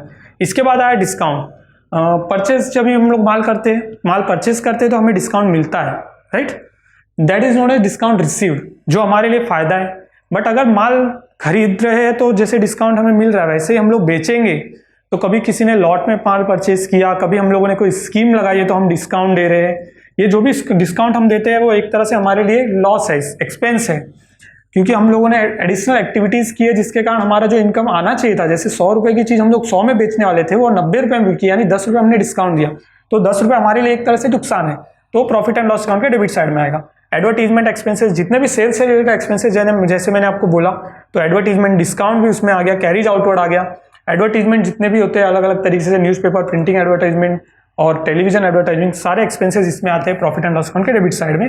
कैरीज आउटवर्ड यानी जो भी मटेरियल बेचा गया, तो मटेरियल बेचने में जब हम लोग मटेरियल को डिलीवरी कर रहे हैं, डिलीवरी वैन चार्जेस हो जाते हैं या फिर डिलीवरी मैन, हमने कोई पर्सन लगाया डिलीवरी का, उसके लिए जो चार्जेस हो गए, वो सारे सेल्स रिलेटेड एक्सपेंसेस होते हैं और वो sales related expenses profit and loss account के डेबिट साइड में आते हैं। बैड डेब्ट्स, हम लोग मटेरियल बेचते हैं 1000 रुपए का, अभी किसी पार्टी से हमारा पैसा जब डूब जाता है, यानी 1000 रुपये हमें लेना था, 900 रुपये मिला, अभी 100 रुपीज़ नहीं मिल रहा है और सामने वाले फर्म ने बिजनेस भी बंद कर दिया अपना, तो ऐसे में जो पैसा डूबता है इसे कहा जाता है बैड डेब्ट्स, ठीक है। और ऐसे डूबे हुए पैसे भी हमारे लिए एक तरह से लॉस है, प्रॉफिट एंड लॉस अकाउंट के डेबिट साइड में उसकी एंट्री की जाती है। एक्सपोर्ट ड्यूटी, जैसे इंपोर्ट ड्यूटी आया था, मटेरियल हमने बाहर से इंपोर्ट किया है फॉरेन कंट्री से, आउट ऑफ इंडिया से, तो मटेरियल इंपोर्ट करने पे जो ड्यूटी लगी है वो है मटेरियल इन आते समय, अंदर आ रहा है मटेरियल तो ड्यूटी लगी थी, तो हमने ट्रेडिंग अकाउंट के डेबिट साइड में डाला था। अब एक्सपोर्ट ड्यूटी यानी मटेरियल हम लोग सेल कर रहे हैं आउट ऑफ इंडिया, तो एक्सपोर्ट ड्यूटी लगी, और एक्सपोर्ट ड्यूटी जो है वो सेल्स रिलेटेड एक्सपेंसेस है, इसीलिए प्रॉफिट एंड लॉस अकाउंट के डेबिट साइड में, ठीक है। इसके बाद लीगल चार्जेस है, बैंक चार्जेस है। लीगल चार्जेस है, बिजनेस फर्म चल रहा है तो कुछ ना कुछ लीगल मैटर्स आते हैं, और ऐसे लीगल मैटर्स को सॉल्व करने के लिए हम लोग लीगल एडवाइस लेते हैं लीगल एडवाइजर्स से, एडवोकेट्स से। जो लीगल चार्जेस होता है, बैंक चार्जेस यानी बैंक के रिलेटेड हमारे ट्रांजेक्शन कंटिन्यूसली होते हैं, फंड ट्रांसफर चार्जेस हो गया, किसी तरह से बैंक में हमने लोन लिया तो लोन को मेंटेनेंस के चार्जेस लगते हैं, कुछ ऐसे चार्जेस लगते हैं, तो वो सारे जो बैंकिंग रिलेटेड ट्रांजेक्शन है, फाइनेंशियल एक्सपेंसेस हो गई, तो वो सारी expenses profit and loss account के डेबिट साइड में आती है। तो तीनों एक्सपेंसेस देखिए जैसे डिवाइड किया मैंने, ऑफिस एंड एडमिनिस्ट्रेशन के एक्सपेंसेस हो गए, तो ऑफिस और एडमिनिस्ट्रेशन से रिलेटेड जितने एक्सपेंसेस है वो सब प्रॉफिट एंड लॉस अकाउंट के डेबिट साइड। फिर मैंने सेल्स एंड डिस्ट्रीब्यूशन से रिलेटेड एक्सपेंसेस यहाँ पे ले लिए, जितने भी अदर टर्म, जो अदर टर्म में भी बहुत सारी चीजें बोली जाती है जो यहाँ पर नहीं है, लेकिन जब हमको सम पूछा जाता है पेपर में तो कुछ नए टर्म यूज किए जाते हैं। तो आपको ये देखना है कि ये एक्सपेंसेस किस चीज से रिलेटेड है। अगर ये एक्सपेंसेस सेल्स से रिलेटेड है, ये कोई फाइनेंशियल एक्सपेंसेस है, या फिर ये ऑफिस से रिलेटेड एक्सपेंसेस है, तो प्रॉफिट एंड लॉस अकाउंट के डेबिट साइड में आएगा। ठीक है, इसके बाद हम लोग देखेंगे क्रेडिट साइड में क्या क्या चीजें हम लोगों ने रिसीव की है। जैसे कमीशन रिसीव, कमीशन पेड भी होता है। बहुत बार हम लोग एजेंट लगाते बेचते हैं, माल बेचने के लिए एजेंट लगाते हैं, तो एजेंट को हम लोग कमीशन पे करते हैं। कमीशन जो पे करेंगे वो सेल्स रिलेटेड एक्सपेंसेस हो गई, तो सेल्स रिलेटेड एक्सपेंसेस है तो कमीशन पे किया हमने, तो वो प्रॉफिट एंड लॉस अकाउंट के डेबिट साइड में आएगा। बट हमको कमीशन रिसीव हुआ क्योंकि हम एज ए एजेंट मानो किसी कंपनी के लिए काम कर रहे हैं, यानी हम लोग बीच में रहेंगे, किसी कस्टमर को माल चाहिए तो हम किसी और से माल परचेस करके उसको बेचेंगे, और इसके बीच में हमको अगर कोई कमीशन मिलता है दैट इज कमीशन रिसीव्ड। तो रिसीव हुआ है यानी इनकम है, इनकम है तो प्रॉफिट एंड लॉस अकाउंट के क्रेडिट साइड में आएगा। ठीक है, ये नॉमिनल अकाउंट है, जैसे मैंने आपको इंट्रोडक्शन पार्ट में बताया, नॉमिनल अकाउंट में एक्सपेंसेस एंड इनकम होते हैं। So debit all the expenses and losses और credit all income and gain. तो डिस्काउंट रिसीव्ड हुआ है, रेंट रिसीव्ड हुआ है, जैसे हमारा कोई ऑफिस प्रीमाइसेस में एक्स्ट्रा प्लेस था तो हमने उसको किसी को रेंट पे दे दिया, या फिर बिजनेस से रिलेटेड ही हमने कोई प्रॉपर्टी एडिशनल खरीद के रखी थी तो उसका रेंट हमें आ रहा है। इंटरेस्ट रिसीव्ड हो रहा है, अगर हमने किसी को लोन दिया है, बिजनेस फर्म के पास भी कभी एक्सेस मनी होता है तो वो किसी को लोन पे दे देते हैं ताकि उससे इनकम जनरेट होती रहे, बिजनेस को प्रॉफिट होता रहे, तो इंटरेस्ट रिसीव हुआ है। सन्ड्री रिसिप्ट, छोटे मोटे रिसिप्ट होते हैं, जैसे कैश में कभी कुछ गुड्स बेच दिया किसी को, ऐसे ही सैंपल फ्री में बांटने जगह पे हमने उससे कुछ अमाउंट लेके उसको सैंपल दे दिया, तो ये भी सन्ड्री रिसिप्ट होता है। ये सारे रिसिप्ट जो है प्रॉफिट एंड लॉस अकाउंट के क्रेडिट साइड में आते हैं। Profit on sale of assets, अगर असेट्स जो है कंपनी खरीदती है, जब जरूरत नहीं हो तो उस असेट्स बेच दिए जाते हैं, तो ऐसे में बहुत बार हमें फायदा भी होता है, बहुत बार नुकसान भी होता है। अगर लॉस हो रहा है तो loss on sale of assets हम लोग प्रॉफिट एंड लॉस अकाउंट के डेबिट साइड में लेंगे, और अगर प्रॉफिट हो रहा है उस असेट्स को सेल करने पे तो हम इसको प्रॉफिट एंड लॉस अकाउंट के क्रेडिट साइड में लेते हैं। जब सारी एंट्री ट्रायल बैलेंस की हो जाती है और एडजस्टमेंट की हो जाती है तब हम लोग ट्रेडिंग अकाउंट को क्लोज करते हैं, जहां से ग्रॉस प्रॉफिट और ग्रॉस लॉस आया जिसे हमने कैरी फॉरवर्ड किया। इसके बाद हम profit and loss account close करते हैं। Profit and loss account close करते हैं तो हमें नेट प्रॉफिट या नेट लॉस मिलता है। ठीक है, अब नेट प्रॉफिट या नेट लॉस जो भी आएगा, अगर डेबिट बैलेंस बचता है तो प्रॉफिट होगा, क्रेडिट बैलेंस बचता है तो लॉस होगा, और लॉस और प्रॉफिट को हम लोग पार्टनर्स के जो शेयरिंग रेशियो उसमें डिवाइड करेंगे यहाँ पे, और उसको पार्टनर्स कैपिटल अकाउंट और पार्टनर्स करंट अकाउंट, हम जो मेथड यूज कर रहे हैं, अगर हम लोग फिक्स कैपिटल मेथड यूज कर रहे हैं तो पार्टनर्स करंट अकाउंट में ट्रांसफर करेंगे, और अगर हम फ्लक्चुएटिंग कैपिटल मेथड यूज कर रहे हैं तो हम लोग पार्टनर्स कैपिटल अकाउंट में इसको ट्रांसफर करेंगे। ठीक है, अब हम लोग देखते हैं बैलेंस शीट। सो गाइस, अब हम देख रहे हैं बैलेंस शीट। बैलेंस शीट 31 मार्च को क्या पोजीशन बता रही है हमारी कंपनी की। सारे ट्रांजैक्शन जब हम लोग trading account, profit and loss account करने के बाद बैलेंस शीट का प्रोफार्मा देखेंगे तो कैपिटल अकाउंट उसमें सबसे पहले हम लोग डालते हैं। जब हम लोग फिक्स कैपिटल मेथड यूज कर रहे हैं, कैपिटल अमाउंट में ज़्यादातर कुछ चेंजेस होते नहीं, कैपिटल अकाउंट का अमाउंट सबसे पहले बैलेंस शीट के लायबिलिटीज साइड में डाला जाता है। बैलेंस शीट आपने जैसे नोटिस किया होगा, ट्रेडिंग अकाउंट और प्रॉफिट एंड लॉस अकाउंट में पर्टिकुलर अमाउंट होता है, बट बैलेंस शीट में लायबिलिटीज एंड असेट्स है। तो मैंने आपको पहले ही बताया बैलेंस शीट एक अकाउंट नहीं है, balance sheet is an financial statement. तो ये एक स्टेटमेंट है जहां पर हम लोग कंपनीज की लायबिलिटीज और असेट्स दोनों देखेंगे। लायबिलिटीज क्या होता है? अमाउंट जो कंपनी को पे करना है, किसी को भी पे करना बाकी है, कहीं ना कहीं पे करना बाकी है। जैसे अभी आप बोलेंगे कैपिटल अकाउंट है तो कैपिटल किसको पे करना है, तो जैसे पार्टनर्स है, पार्टनर्स ने अपना अमाउंट बिजनेस फर्म में लगाया है तो वो भी उन्होंने पैसा बिजनेस फर्म में लगाया है, तो जब भी बिजनेस फर्म कभी ना कभी क्लोज होगा तो ये कैपिटल अमाउंट भी बिजनेस फर्म को वापस पार्टनर्स को रिटर्न करना है, यानी ये भी एक अमाउंट जो पेएबल है। सो लायबिलिटीज में वो सारी चीजें आएगी जो चीजें कभी ना कभी कंपनी को पे करनी पड़ेगी, बिजनेस फर्म को वापस पे करनी है, दैट इज लायबिलिटीज। और असेट्स यानी वो चीजें जो कंपनी के असेट्स है, यानी कंपनी ने ओन किए हैं, जिससे बेचने पर कभी ना कभी हमें पैसा आएगा या फिर हमारा पैसा आना बाकी है, वो हम असेट साइड में एंट्री करते हैं। तो पहला कैपिटल अकाउंट, दूसरा है करंट अकाउंट। करंट अकाउंट का बैलेंस अगर डेबिट बैलेंस है तो हम लोग बैलेंस शीट के लायबिलिटीज साइड में लिखते हैं, अगर क्रेडिट बैलेंस बचता है तो हम लोग असेट साइड में उससे नोट करते हैं। ठीक है, इसके आगे आप इसके बाद आता है जनरल रिजर्व। अभी ये कुछ कंसेप्ट है जिसके बारे में आपको नए नए कंसेप्ट है। जैसे जनरल रिजर्व, अभी आप पूछें जनरल रिजर्व क्या होता है, तो एवरी बिजनेस फर्म जो अपना बिजनेस रन कर रहा है तो वो फ्यूचर एक्सपेक्टेशन के हिसाब से, फ्यूचर में अपनी ग्रोथ के हिसाब से कुछ अमाउंट प्रॉफिट का एवरी ईयर रिजर्व करते जाता है। रिजर्व किस लिए करता है कि आगे जाके अगर फ्यूचर में कुछ अनसर्टेनिटी आती है वो अमाउंट यूज़ कर सकता है। फ्यूचर में अगर कंपनी को कुछ एडिशनल ग्रोथ चाहिए, कुछ एक्सपांशन करना है, तो वो अमाउंट उस तरह यूज़ कर सकता है। सो इसीलिए यहाँ पर मेंशन है word reserve, reserve specially mention है, यानी रिजर्व का अर्थ ही है कि वो अमाउंट रिजर्व करके रखा गया। इस तरह के कोई भी रिजर्व आते हैं सो कंपनी वो सारा अमाउंट बैलेंस शीट के लायबिलिटीज में ही हमें एंट्री करना है। यहाँ पर एक प्रॉफिट एंड लॉस भी मेंशन है। ये प्रॉफिट एंड लॉस प्रॉफिट नहीं है, जो profit and loss account close करने पे आया हुआ अमाउंट नहीं है। ये प्रॉफिट एंड लॉस अकाउंट वो वाला अमाउंट है जो हमें ट्रायल बैलेंस में दिया जाएगा। तो ट्रायल बैलेंस में अगर इस तरह का कोई अमाउंट कभी भी दिया जाता है तो उसका डायरेक्ट इफेक्ट हम लोग यहाँ पर डालेंगे बैलेंस शीट के लायबिलिटीज साइड में, ठीक है। इसके बाद है लोन ऑन मॉर्गेज। अब मॉर्गेज लोन क्या होता है?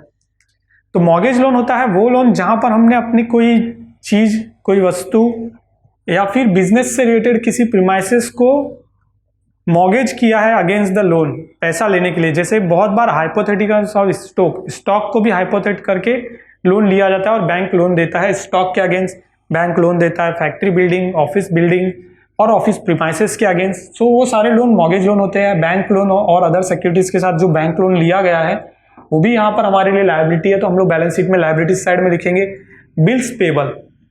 बिल्स पेबल एक पार्ट है आपके सिलेबस का, जैसे बिल्स ऑफ एक्सचेंज है। तो बिल्स ऑफ एक्सचेंज में क्या होता है, हम एक पार्टी को मटेरियल बेच रहे हैं तो हम पार्टी को बिल देते हैं और 3 महीने बाद पार्टी हमको पेमेंट करेगी। तो ऐसे में उस पे वो जो अमाउंट आना बाकी है दैट्स बिल्स रिसीवेबल। और सेम उसका रिवर्स होता है बिल्स पेबल, कि हमने किसी पार्टी से मटेरियल परचेस किया है और अमाउंट देना बाकी है, उसके अगेंस्ट पार्टी ने हमारे लिए बिल्स ऑफ एक्सचेंज इशू किया है और उस बिल्स को हमको पे करना बाकी है, तो वो हो गया बिल्स पेबल। तो बिल्स पेबल हमारे लिए लायबिलिटी है, हमने लायबिलिटी साइड में लिखा। अगर बिल्स रिसीवेबल यानी पैसा आना बाकी है तो बिल्स रिसीवेबल इस तरफ आएगा। Bank overdraft, bank OD facility होती है करंट अकाउंट होल्डर्स के लिए।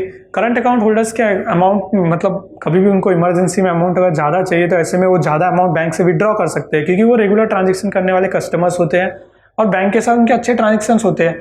तो ऐसे में बैंक ओवरड्राफ्ट फैसिलिटी वो यूज़ करते हैं, यानी बैंक से कुछ एक्स्ट्रा अमाउंट ड्राफ्ट किया है तो ये भी हमारे लिए लायबिलिटी है जो हमको पे करना है। तो हम लोग लायबिलिटी साइड में लिखेंगे सन्ड्री क्रेडिटर। और ये भी सेम वही है कि अमाउंट जो भी पेबल है, जितना भी अमाउंट हमारे पार्टीज, जो भी सप्लायर्स है जिनसे हम लोगों ने रॉ मटेरियल परचेज किया है, जिनसे हमने कोई असेट्स परचेज किया और अमाउंट पे करना बाकी है, तो वो सारे हमारे सन्ड्री क्रेडिटर्स होते हैं और इन सारे क्रेडिटर्स को हम लोग लायबिलिटी साइड में लिखेंगे। आउटस्टैंडिंग एक्सपेंसेस, एक्सपेंसेस हुई है जो हमने पे नहीं की है, एक्सपेंसेस पे करनी बाकी है यानी वो पेबल ही हो गई, तो वो भी हम लोग यहाँ पर लिखेंगे। अब आउटस्टैंडिंग एक्सपेंसेस में क्या क्या होता है, जैसे रेंट हो गया, कभी हम लोग रेंट 1 महीना लेट पे कर रहे हैं, कोई चीज़ का एक्सपेंसेस जैसे प्रिंटिंग एंड स्टेशनरी का बिल है, इस महीने का हमने पे नहीं किया है, नेक्स्ट मंथ पे करेंगे तो पे नहीं किया है। अब 31 मार्च को पे नहीं किया और हम लोग नेक्स्ट मंथ यानी अप्रैल में पे करेंगे, but at the end of 31 March, at the end of 31 मार्च की डेट तक वो बिल पेबल मतलब आउटस्टैंडिंग दिख रहा है। आउटस्टैंडिंग दिख रहा है तो हमको वो लायबिलिटी साइड में दिखाना है। ऐसे ही आया income received in advance. Income received in advance भी अगर हम किसी चीज़ के लिए हमारा जैसे पैसा आना बाकी है, अब वो उसने पे करते टाइम उसने क्या किया, ठीक है चलो आपको रेंट देना बाकी है तो मैं अगले महीने का भी आपको एडवांस अभी दे देता हूँ क्योंकि मैं बाहर जा रहा हूँ, कुछ मैं नहीं आने वाला हूँ। तो ऐसे में वो 1 महीने का अगर एडवांस आपको पे कर रहा है, 31 मार्च को आपका ईयर एंड हो रहा है तो 31 मार्च को आपके बुक में अमाउंट एडवांस है, यानी वो अमाउंट आपने एक्स्ट्रा लिया है जो आपको अगर 31 मार्च तक आपको वापस उनको पे करना बाकी है तो वो पेबल हो गया, जिससे वो हमारे लिए लायबिलिटी हो गई। तो इसीलिए इसको भी हम लोग 31 मार्च को दिखाएंगे लायबिलिटी साइड में। प्रोविजन फॉर टैक्सेस, टैक्सेस के लिए प्रोविजन एवरी कंपनी को करना होता है। अलग अलग क्वार्टर्स, 3-4 क्वार्टर्स होते हैं, first quarter, second quarter, third quarter, fourth quarter. तो एवरी क्वार्टर में हम लोग कुछ अमाउंट टैक्सेस का प्रोविजन करके रखते हैं और उसे एडवांसली पे करके रखते हैं गवर्नमेंट को, ताकि फ्यूचर में एक साथ जब टैक्स अमाउंट की लायबिलिटीज आए तो वो हमारे लिए ज़्यादा ना लगे। तो ऐसे प्रोविजन जो भी हम लोग करते हैं वो भी बैलेंस शीट की लायबिलिटीज साइड में आता है, ठीक है। अब हम देखेंगे असेट साइड में। असेट्स में देखिए जैसे फिक्स असेट्स पहले आते हैं, तो fix assets and current assets 2 तरह के असेट्स होते हैं। अब फिक्स असेट्स में भी 2 तरीके के असेट्स होते हैं, टेंजिबल एंड इनटेंजिबल असेट्स। अब इनटेंजिबल असेट्स मीन्स असेट्स जिनको हम लोग टच नहीं कर सकते, सी नहीं कर सकते, फील नहीं कर सकते, ठीक है। जैसे गुडविल, तो गुडविल एक इंटेंजिबल असेट्स है। अभी कंपनी की गुडविल मतलब रेपुटेशन, मार्केट में कंपनी की रेपुटेशन है, इसको भी मनी वैल्यू में टर्म में आजकल हम लोग इवेल्युएट करते हैं। तो ऐसे गुडविल अब कॉपीराइट हो गया, ट्रेडमार्क हो गया, पेटेंट हो गया, इंटेलेक्चुअल प्रॉपर्टी राइट्स होती है, जो भी वो सारी चीजें जो है असेट्स होती है, इनटेंजिबल असेट्स, और इनका जो भी अमाउंट होता है वो असेट साइड में लिखा जाता है। ठीक है, वैसे ही दूसरे असेट्स जो भी है, अदर फिक्स असेट्स जितने भी है फिक्स्ड, यानी वो फैक्ट्री से रिलेटेड असेट्स हो सकते हैं, ऑफिस से रिलेटेड असेट्स हो सकते हैं, office furniture, office premises, office में इलेक्ट्रिसिटी जो फिटिंग्स है, वो सारी असेट्स होते हैं हमारे, जिनका values day by day decrease होती रहती है। तो डेप्रिसिएशन जिस पे हम लोग चार्ज करते हैं, डेप्रिसिएशन क्यों चार्ज करते हैं? जैसे आपने आज कोई बाइक खरीदी, ऑफिस के नाम पे अगर वो बाइक खरीदी है तो वो ऑफिस असेट्स है, ठीक है, मतलब कंपनी के लिए वो एक असेट्स है। बट क्या वो बाइक आप 50,000 में खरीदोगे तो आप 1 साल बाद उसको बेचोगे तो आपको 50,000 रुपये मिलेंगे? नहीं, क्योंकि सारे असेट्स की वैल्यू डे बाय डे कम होती जाती है। इसीलिए हम लोग कंपनीज में सारे असेट्स के अमाउंट पे डिप्रिसिएशन चार्ज करते हैं, यानी वो लॉस हम लोग सेम ईयर में कंसिडर करते हैं कि 31 मार्च को ही 1 साल पूरा होने पे उस असेट्स का अमाउंट पे इतना डिप्रिसिएशन कम हो गया। यानी हमने सामने से कैलकुलेट कर दिया कि हाँ हमारे असेट्स की वैल्यू धीरे धीरे कम हो रही है, तो वो हम असेट्स के अमाउंट में से माइनस करेंगे। और ये डिप्रिसिएशन असेट्स का कहाँ पे जाएगा, ये मैंने आपको पहले ही बताया। अगर वो असेट्स फैक्ट्री से रिलेटेड है तो वो ट्रेडिंग अकाउंट के डेबिट साइड में जाता है, और अगर वो असेट्स ऑफिस से रिलेटेड है, सेल्स के लिए अगर हमने कोई वैन खरीदी थी तो उससे रिलेटेड है, तो वो सारी चीज़ें प्रॉफिट एंड लॉस अकाउंट के डेबिट साइड में आती है। ठीक है, इसके बाद है इन्वेस्टमेंट।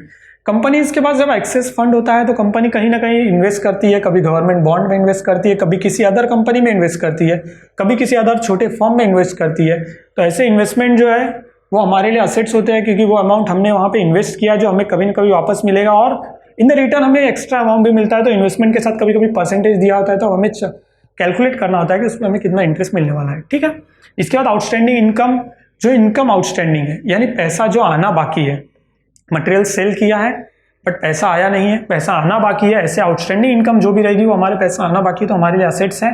इसके बाद लोन्स एंड एडवांसेस। ये लोन्स एंड एडवांसेस इस तरह के लोन नहीं है, यहाँ पे जैसे लोन ऑन मॉर्गेज आया है और बैंक लोन आया है लायबिलिटीज साइड में, ये लोन हमने लिए है। एट द सेम टाइम इस तरफ जो असेट साइड में जो लोन एंड एडवांसेस, वर्ड जो यूज हुआ है एडवांसेस, इसका मतलब ये है कि हमने लोन किसी को दिया है और या फिर हमने किसी को एडवांस पेमेंट किया हुआ है। अब एडवांस पेमेंट किया है या फिर लोन किसी को दिया है तो वो हमारे लिए एक्सेस अमाउंट पेड किया हुआ है, और ऐसा एक्सेस अमाउंट जो होता है वो हमारे लिए असेट्स है। ठीक है, इसके बाद आता है क्लोजिंग स्टॉक। क्लोजिंग स्टॉक हमारे लिए क्यों असेट्स है? तो क्लोजिंग स्टॉक हमारे लिए इसलिए असेट्स होता है क्योंकि वो अमाउंट, वो जो गुड्स है, वो रेडी गुड्स जो कि हमारे फैक्ट्री में है, हमारे वेयरहाउस में अभी है 31 मार्च को, तो अगर 31 मार्च को हमारे वेयरहाउस में है तो उसके ऊपर हमने पैसा लगा दिया, रॉ मटेरियल लगा दिया, मटेरियल प्रोसेसिंग हो गया, फैक्ट्री में चल गया। अब रेडी गुड्स रेडी है, तो वो अगर हम लोग बेचेंगे तो उससे हमें कुछ ना कुछ अमाउंट आएगा। तो अगर बेचने पे जो अमाउंट आ रहा है दैट इज इनकम। जिस भी चीज से इनकम जनरेट हो सकती है, ये सारी चीजें हमारे लिए असेट्स होती है, इसीलिए हम लोग क्लोजिंग स्टॉक को असेट्स में लेते हैं। और आपके अकाउंट्स में जब आप लोग फाइनल अकाउंट हम करेंगे आगे, सम सॉल्व करेंगे, क्लोजिंग स्टॉक का एडजस्टमेंट, कंपलसरी एडजस्टमेंट आपका आता है, जो आपको ट्रेडिंग अकाउंट के क्रेडिट साइड में मैंने आपको दिखाया था, और सेकेंडरी उसकी यहाँ पर होती है। ये बहुत इंपॉर्टेंट चैप्टर चल रहा है जो आपके लिए बहुत ज्यादा मार्क्स कवर करने वाला है। इसके आगे वाला पार्ट जब आएगा, जब एडजस्टमेंट आएंगे, तो वो एक वेरी इंपॉर्टेंट और क्रूशियल फैक्टर होता है, क्योंकि इंट्रीज इजीली हो जाती है, उसके बाद एडजस्टमेंट में स्टूडेंट्स अटकते हैं। बट हम यहाँ पे एकदम स्टेप बाय स्टेप जा रहे हैं, और इसमें अगर आप धीरे धीरे जैसे देखेंगे, क्लोजिंग स्टॉक के बाद डेटर्स आया है, बिल्स रिसीवेबल आया है, debtors and bills receivable same यहाँ पर देखिए लायबिलिटीज साइड में आया था क्रेडिटर एंड बिल्स पेबल, उसका रिवर्स है, उल्टा है डेटर्स। डेटर्स का अर्थ ये होता है कि हमने किसी पार्टी को माल बेचा है और उससे पेमेंट आना बाकी है, तो पेमेंट आना बाकी है यानी हमारे लिए उससे इनकम जनरेट होने वाली है, तो हम लोगों ने उसको असेट साइड में लिखा है। वैसे ही बिल्स रिसीवेबल यहाँ पर है।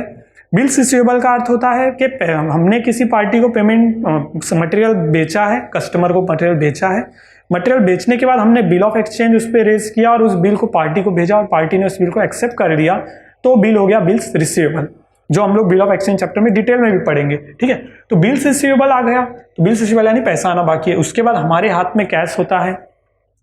बिजनेस फर्म चल रहे हैं, करोड़ों के ट्रांजेक्शन कर रहे, तो उनके पास हमेशा रेडी कैश होता है, क्योंकि फैक्ट्रीज में कभी भी काम पड़ सकता है, ऑफिस में कभी भी काम पड़ सकता है, इतने सारे एम्प्लॉई है, तो कैश इन हैंड होता है। और बैंक में भी कैश होता है एवरी टाइम, जो किसी भी कंटिजेंसी और अनसर्टेनिटी में हमारे लिए यूजफुल होता है। तो ऐसे कैश और बैंक कैश इन हैंड जो होता है वो भी हमारे लिए असेट्स है, जिसे हम बैलेंस शीट के असेट साइड में एंट्री करते हैं। और उसके बाद लास्ट होता है पार्टनर्स करंट अकाउंट, जिसका अगर डेबिट बैलेंस बचा है तो मैंने आपको बताया लायबिलिटीज साइड में आएगा, और अगर उसी पार्टनर्स करंट अकाउंट का क्रेडिट बैलेंस बचता है तो हम लोग उसे एंट्री करेंगे बैलेंस शीट के असेट साइड में। इस तरह से हमने सारे प्रोफार्मा देख लिए। अभी इसके बाद हम आगे देखने जा रहे हैं एडजस्टमेंट, जो बहुत ही इंपॉर्टेंट पार्ट है बैलेंस फाइनल अकाउंट्स का। सो गाइस, अब हम आ गए हैं एडजस्टमेंट पार्ट में। फाइनल अकाउंट का सबसे इंपॉर्टेंट पार्ट होता है एडजस्टमेंट।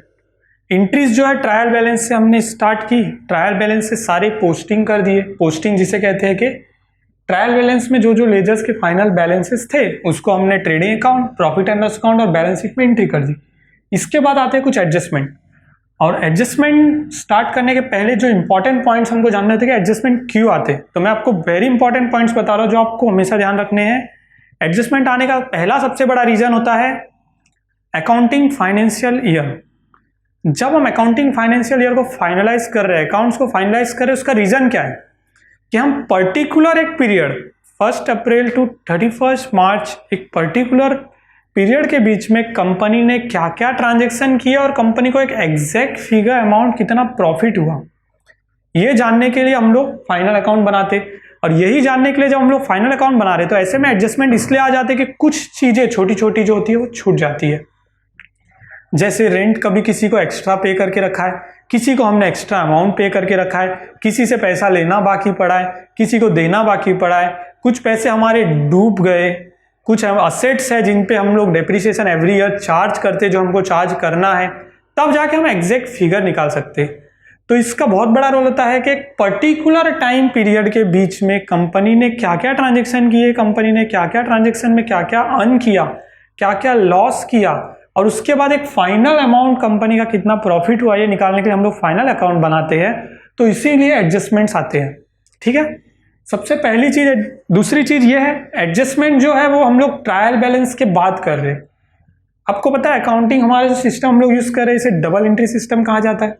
और डबल एंट्री सिस्टम क्यों कहा जाता है? जब हम लोग लेजर्स एंट्री करते थे तब एवरी एंट्रीज के दो इफेक्ट होते थे। जब एक चीज किसी चीज को एक चीज हम डेबिट साइड में एंट्री कर रहे तो वो दूसरे किसी अकाउंट में क्रेडिट साइड में जाता था, राइट। तो वैसे ही एडजस्टमेंट जब हम लोग एंट्री कर रहे तो ये एडजस्टमेंट हमने कहीं लेजर में एंट्री नहीं की है, क्योंकि हमारा ट्रायल बैलेंस फाइनल हो गया था। उसके बाद ट्रायल बैलेंस के बाद ये चीजें निकल के आ रही है कि हाँ कुछ सेल था जो 31 मार्च की इवनिंग में हुआ था और वो रिकॉर्ड हुआ नहीं है। अब वो सेल हम लोग वापस से बैक में जाके तो उन लेजर्स में एंट्री नहीं कर सकते। तो ऐसे में हम लोग क्या करते हैं, उस सेल को एंट्री करते हैं डायरेक्ट हमारे जो बने हुए फाइनल अकाउंट्स के trading account, profit and loss account और बैलेंस शीट है, उसमें हम डायरेक्ट एंट्री करने जाते हैं। अब जब हम डायरेक्ट एंट्री करेंगे उन एंट्रीज की तो क्या दो इफेक्ट होंगे? जरूर होंगे, क्योंकि डबल एंट्री सिस्टम हम लोग यूज कर रहे हैं और अकाउंटिंग स्टैंडर्ड के हिसाब से जो ICAI institute of chartered accountants in India के गाइडलाइंस है उसके अकॉर्डिंग डबल एंट्री सिस्टम में every transaction has a 2 effect, 1 debit effect 1 credit effect, इसीलिए एवरी एडजस्टमेंट के 2 इफेक्ट होंगे। यहाँ पर मैंने कुछ इंपॉर्टेंट एडजस्टमेंट जो एवरी टाइम मतलब मोस्टली जो हमारे सम होते हैं उसमें 80% से 90% तक ये सारे एडजस्टमेंट होते हैं। बचे हुए जो एडजस्टमेंट होते हैं वो कुछ हिडन एडजस्टमेंट होते हैं और कुछ इंपॉर्टेंट पॉइंट्स है जो मैं आपको इसके जस्ट बाद बताऊंगा। लेकिन ये पूरे 80 to 90% एडजस्टमेंट जो कवर करेंगे पूरे आपके चैप्टर को, और पार्टनरशिप फाइनल अकाउंट में आपको पूरे से पूरे मार्क्स जो कवर करने के लिए सबसे हेल्पफुल एडजस्टमेंट है वो सारे मैंने यहाँ पे लिए हैं। वेरी फर्स्ट जो मैंने आपको प्रोफार्मा एक्सप्लेन करते टाइम ही बताया था, दैट इज क्लोजिंग स्टॉक। तो गाइस क्लोजिंग स्टॉक क्या होता है ये मैंने आपको पहले ही बताया कि 31 मार्च को ईयर एंडिंग में जो हमारे पास स्टॉक है ready stock, that is our closing stock. So उस क्लोजिंग स्टॉक के क्या इफेक्ट होते हैं तो हमने प्रोफार्मा में ऑलरेडी देखा है, आप लोगों को बहुत अच्छे से याद है कि ट्रेडिंग अकाउंट के क्रेडिट साइड में, सो मैं यहाँ पे लिखूंगा ट्रेडिंग क्रेडिट, ठीक है, ट्रेडिंग अकाउंट के क्रेडिट साइड में। और इसका दूसरा इफेक्ट आता है बैलेंस शीट के असेट साइड में, क्योंकि वो रेडी स्टॉक है जिसे हम मार्केट में कभी भी सेल करेंगे तो हमें पैसा रिसीव होगा। अब पैसा रिसीव होगा इसीलिए वो हमारा असेट्स है, तो इसीलिए हम लोग इसको असेट साइड, तो मैं यहाँ पर जिस तरह से लिख रहा हूँ आप उस तरह ध्यान देंगे तो आपको ये चीज़ें बहुत इजीली अंडरस्टैंड होगी और एक बहुत अच्छा फ्रेमवर्क आपको रेडी मिलेगा जिसे आप देखकर इजीली जो 2 मिनट रिवीजन कहते हैं ना एग्जाम में, उस तरह यूज होने वाली चीज है ये। सो क्लोजिंग स्टॉक में को ट्रेडिंग अकाउंट के क्रेडिट साइड में और बैलेंस शीट के असेट साइड में लिखेंगे। यहाँ मैंने असेट साइड मेंशन किया क्योंकि असेट साइड बैलेंस शीट में ही है, बाकी किसी अकाउंट में नहीं है, तो आप ये चीजें यहाँ पर ध्यान रखिए, ठीक है। इसके बाद आता है आउटस्टैंडिंग एक्सपेंसेस, जो एक्सपेंसेस पे करनी बाकी है एट द एंड ऑफ 31 मार्च की अगर कोई एक्सपेंस पे करनी बाकी है या फिर मार्च के पहले की फरवरी, जनवरी या फिर पूरे ईयर की भी कोई एक्सपेंस पे करनी बाकी है तो वो आउटस्टैंडिंग एक्सपेंसेस है।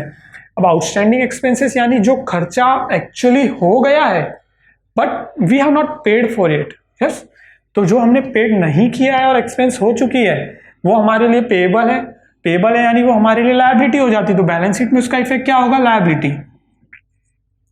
अब वो एक्सपेंस अगर हमारे ट्रायल बैलेंस में दी हुई है, जैसे मान लीजिए आउटस्टैंडिंग रेंट है, अब ट्रायल बैलेंस में ऑलरेडी रेंट दिया हुआ था, उसमें आउटस्टैंडिंग रेंट 200 रुपए दे दिया है, तो जो रेंट दिया हुआ है हम उसी में ऐड करेंगे। इसका इफेक्ट ये होगा कि add to the particular expenses, ठीक है। और एल्स अगर वो एक्सपेंस में नहीं दिया हुआ है, ऐसे में आप क्या करोगे, अगर वो एक्सपेंस आपको ट्रायल बैलेंस में नहीं दिया हुआ है, वो एक्सपेंस आउटस्टैंडिंग है, तो आपको फिर वही क्राइटेरिया फॉलो करना जो मैंने आपको बताया कि अगर वो एक्सपेंस फैक्ट्री से रिलेटेड है तो ट्रेडिंग अकाउंट के डेबिट साइड में, और अदर देन फैक्ट्री अगर वो ऑफिस से रिलेटेड है, अगर वो सेल्स से रिलेटेड है, अगर वो फाइनेंस से रिलेटेड एक्सपेंसेस है तो आपको उसको प्रॉफिट एंड लॉस अकाउंट में डालना है, ठीक है। बट ये सब जाएगा डेबिट साइड में, ठीक है। इसके बाद है प्रीपेड एक्सपेंसेस। अब प्रीपेड एक्सपेंसेस सेम जैसे आउटस्टैंडिंग एक्सपेंसेस था जिसमें हमने एक्सपेंस हो चुका है बट हम लोगों ने पे नहीं किया था। प्रीपेड एक्सपेंसेस में क्या होगा, एक्सपेंस हमने एडवांस में पे कर दिया है, यानी कि हमने मार्च में हमारा ईयर एंड हो रहा है, हमने उसको अप्रैल में ही पे कर दिया। मतलब मार्च में हमारा ईयर एंड हो रहा है, हमने अप्रैल का या फिर हमने मई का, जून का भी हमने अभी से पे करके रखा है, तो वो हमारा हो गया प्रीपेड एक्सपेंसेस, जिसे expenses received in advance, expenses paid in advance भी कहा जाता है और प्रीपेड एक्सपेंसेस भी कहा जाता है। इसका इफेक्ट क्या होगा, तो हम उस पर्टिकुलर एक्सपेंसेस में इससे माइनस करेंगे जो एक्सपेंस दिया होगा ऑलरेडी, क्योंकि हमने एडवांस में पे किया, यानी हम लोगों ने पे पहले किया है तभी एडवांस में पे हुआ है। अब रेंट है जो मार्च का पे करना था, हमने मई तक का पे करके रखा है, तो यानी 2 महीने का हमने एडवांस में पे किया है, तो हम लोग उस रेंट में से जाके माइनस करेंगे, यानी माइनस इन पर्टिकुलर एक्सपेंसेस, और ये जाएगा हमारे असेट साइड में, क्योंकि हमने एक्सपेंस को पहले से पे कर दिया, यानी ये पैसा हमारे लिए एक्स्ट्रा पेमेंट किया हुआ अमाउंट है, जो कि हमें आगे फ्यूचर में जब 31 मार्च के बाद न्यू ईयर स्टार्ट हो रहा है 1 अप्रैल को, तब हमें उस चीज के लिए वापस पे करने की जरूरत नहीं, क्योंकि हमने ऑलरेडी इसे पे कर दिया है, राइट। सेम उसी तरह से इनकम रिसीवेबल, यानी इसे आउटस्टैंडिंग इनकम भी कहा जाता है, यानी पैसा आना था जो कि ड्यू हो गया है बट अभी तक हमें रिसीव नहीं हुआ, यानी उससे कहते हैं आउटस्टैंडिंग इनकम। जैसे आउटस्टैंडिंग एक्सपेंसेस था, सेम वैसे ही जैसे जो एक्सपेंस हमारे लिए आउटस्टैंडिंग है वो किसी के लिए आउटस्टैंडिंग इनकम होता है। अभी मैंने, जैसे मैं राम हूँ, कोई श्याम है, अब राम को अगर मुझे 10 रुपए देने बाकी है तो राम मुझसे मांग रहा है पैसे, बट राम मुझसे पैसे लेने बाकी है राम को और मुझे उसे देने बाकी है, तो दोनों के लिए रिवर्स इफेक्ट हुआ ना। वैसे ही आउटस्टैंडिंग एक्सपेंसेस के बाद आउटस्टैंडिंग इनकम आता है। आउटस्टैंडिंग इनकम का इफेक्ट क्या होगा, तो ये भी आउटस्टैंडिंग है, यानी हमें ऐड करना है, add to the particular income, जो इनकम होगी उसमें ऐड करना है। जैसे कि डिस्काउंट रिसीव्ड था, आउटस्टैंडिंग डिस्काउंट रिसीव अगर दिया है तो हम लोग डिस्काउंट रिसीव में ऐड करेंगे क्रेडिट साइड में जाके, सो पर्टिकुलर इनकम के अंदर हम उसको ऐड करेंगे। और इसका दूसरा इफेक्ट चले जाएगा असेट साइड में, क्योंकि ये इनकम रिसीवेबल है, पैसा आना बाकी है तो हमारे लिए असेट है, ठीक है। इसके बाद आया है income received in advance. Already income receive हो गई, यानी कि पैसा आना बाकी था पार्टी से, तो वो था इनकम रिसीवेबल। लेकिन कोई पार्टी है जो प्रॉम्प्ट है, वो बहुत तेजी से पेमेंट करती है, यानी कि हमने बिल रेज कर दिया और मटेरियल हमने सप्लाई किया ही नहीं, उसके पहले उन्होंने पेमेंट कर दिया, तो एडवांस में पेमेंट रिसीव हो गया। अब इनकम रिसीव्ड इन एडवांस है, तो अगर एडवांस में रिसीव हुआ है और 31 मार्च को ईयर एंड हो रहा है, तो हमें वो एडवांस जो रिसीव इनकम है उसको पर्टिकुलर इनकम में से माइनस करना है। जैसे मान लो हमें रेंट रिसीव्ड होना था और हमें 2 महीने का एक्स्ट्रा रेंट रिसीव हो गया है, एक्स्ट्रा रेंट रिसीव हुआ है, तो हम लोग 31 मार्च को ईयर एंड कर रहे हैं और हमें अपना फाइनल अकाउंट जो है 31 मार्च तक ही बनाना है, तो हम लोग पर्टिकुलर रेंट में जाके उसको माइनस करेंगे।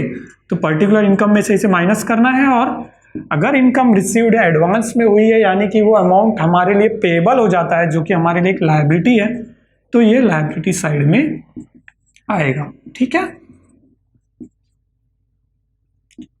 सो गाइस, आपने एकदम ध्यान से नोटिस किया होगा, आपको एक इफेक्ट दिख रहा है ट्रेडिंग और प्रॉफिट एंड लॉस अकाउंट में, उसका दूसरा इफेक्ट जा रहा है एसेट साइड में, राइट। अब हम देखते हैं बैड डेब्ट्स। तो पहले चीज बैड डेब्ट्स होता क्या है, मैंने आपको पहले ही बताया, बैड डेब्ट्स वो होता है जो अमाउंट आना बाकी था लेकिन पार्टी से आना भी, मतलब डूब गया, जिसे हम कहते हैं कि पैसा हमारा डूब जाना। बिजनेस जब किया जाता है तो बिजनेस में कई कस्टमर्स के साथ डील करना होता है, 100-200 कस्टमर्स के साथ डील करना। ऐसे में कहीं ना कहीं किसी न किसी कस्टमर से कभी ना कभी हमारा पैसा डूबता ही है, यानी वो पैसा कभी रिसीव नहीं होने वाला फ्यूचर में। तो ऐसे पैसे को, यानी ऐसे बैड डेब्ट्स को हम क्या करेंगे? सबसे पहले तो हमें हमारे लिए डेटर, जो कंसेप्ट मैंने आपको बताया था बैलेंस शीट का प्रोफार्मा बताते टाइम, डेटर क्या होता है? सो डेटर्स होता है कि जो पैसा आना बाकी है, तो जो पैसा आना बाकी है उसी में से ये पैसा डूब गया, यानी वो पैसा उसमें से माइनस हो जाएगा। तो हम लोग माइनस करेंगे इसको डेटर्स में से, ठीक है। डेटर्स कहाँ मिलेगा? तो वो आपको असेट साइड में मिलेगा, ठीक है। और दूसरा इफेक्ट इसका जो आ रहा है, जो जैसे मैंने बताया ट्रेडिंग या प्रॉफिट एंड लॉस अकाउंट में आएगा, तो बैड डेब्ट्स का दूसरा इफेक्ट आएगा, हमारा पैसा डूब गया। और बैड डेब्ट्स जो है वो पैसा सेल होने के बाद का, यानी सेलिंग से रिलेटेड एक्सपेंस होता है, सेलिंग से रिलेटेड लॉस है। मैंने आपको बताया नॉमिनल अकाउंट का rule, debit all income and loss, all expenses and losses.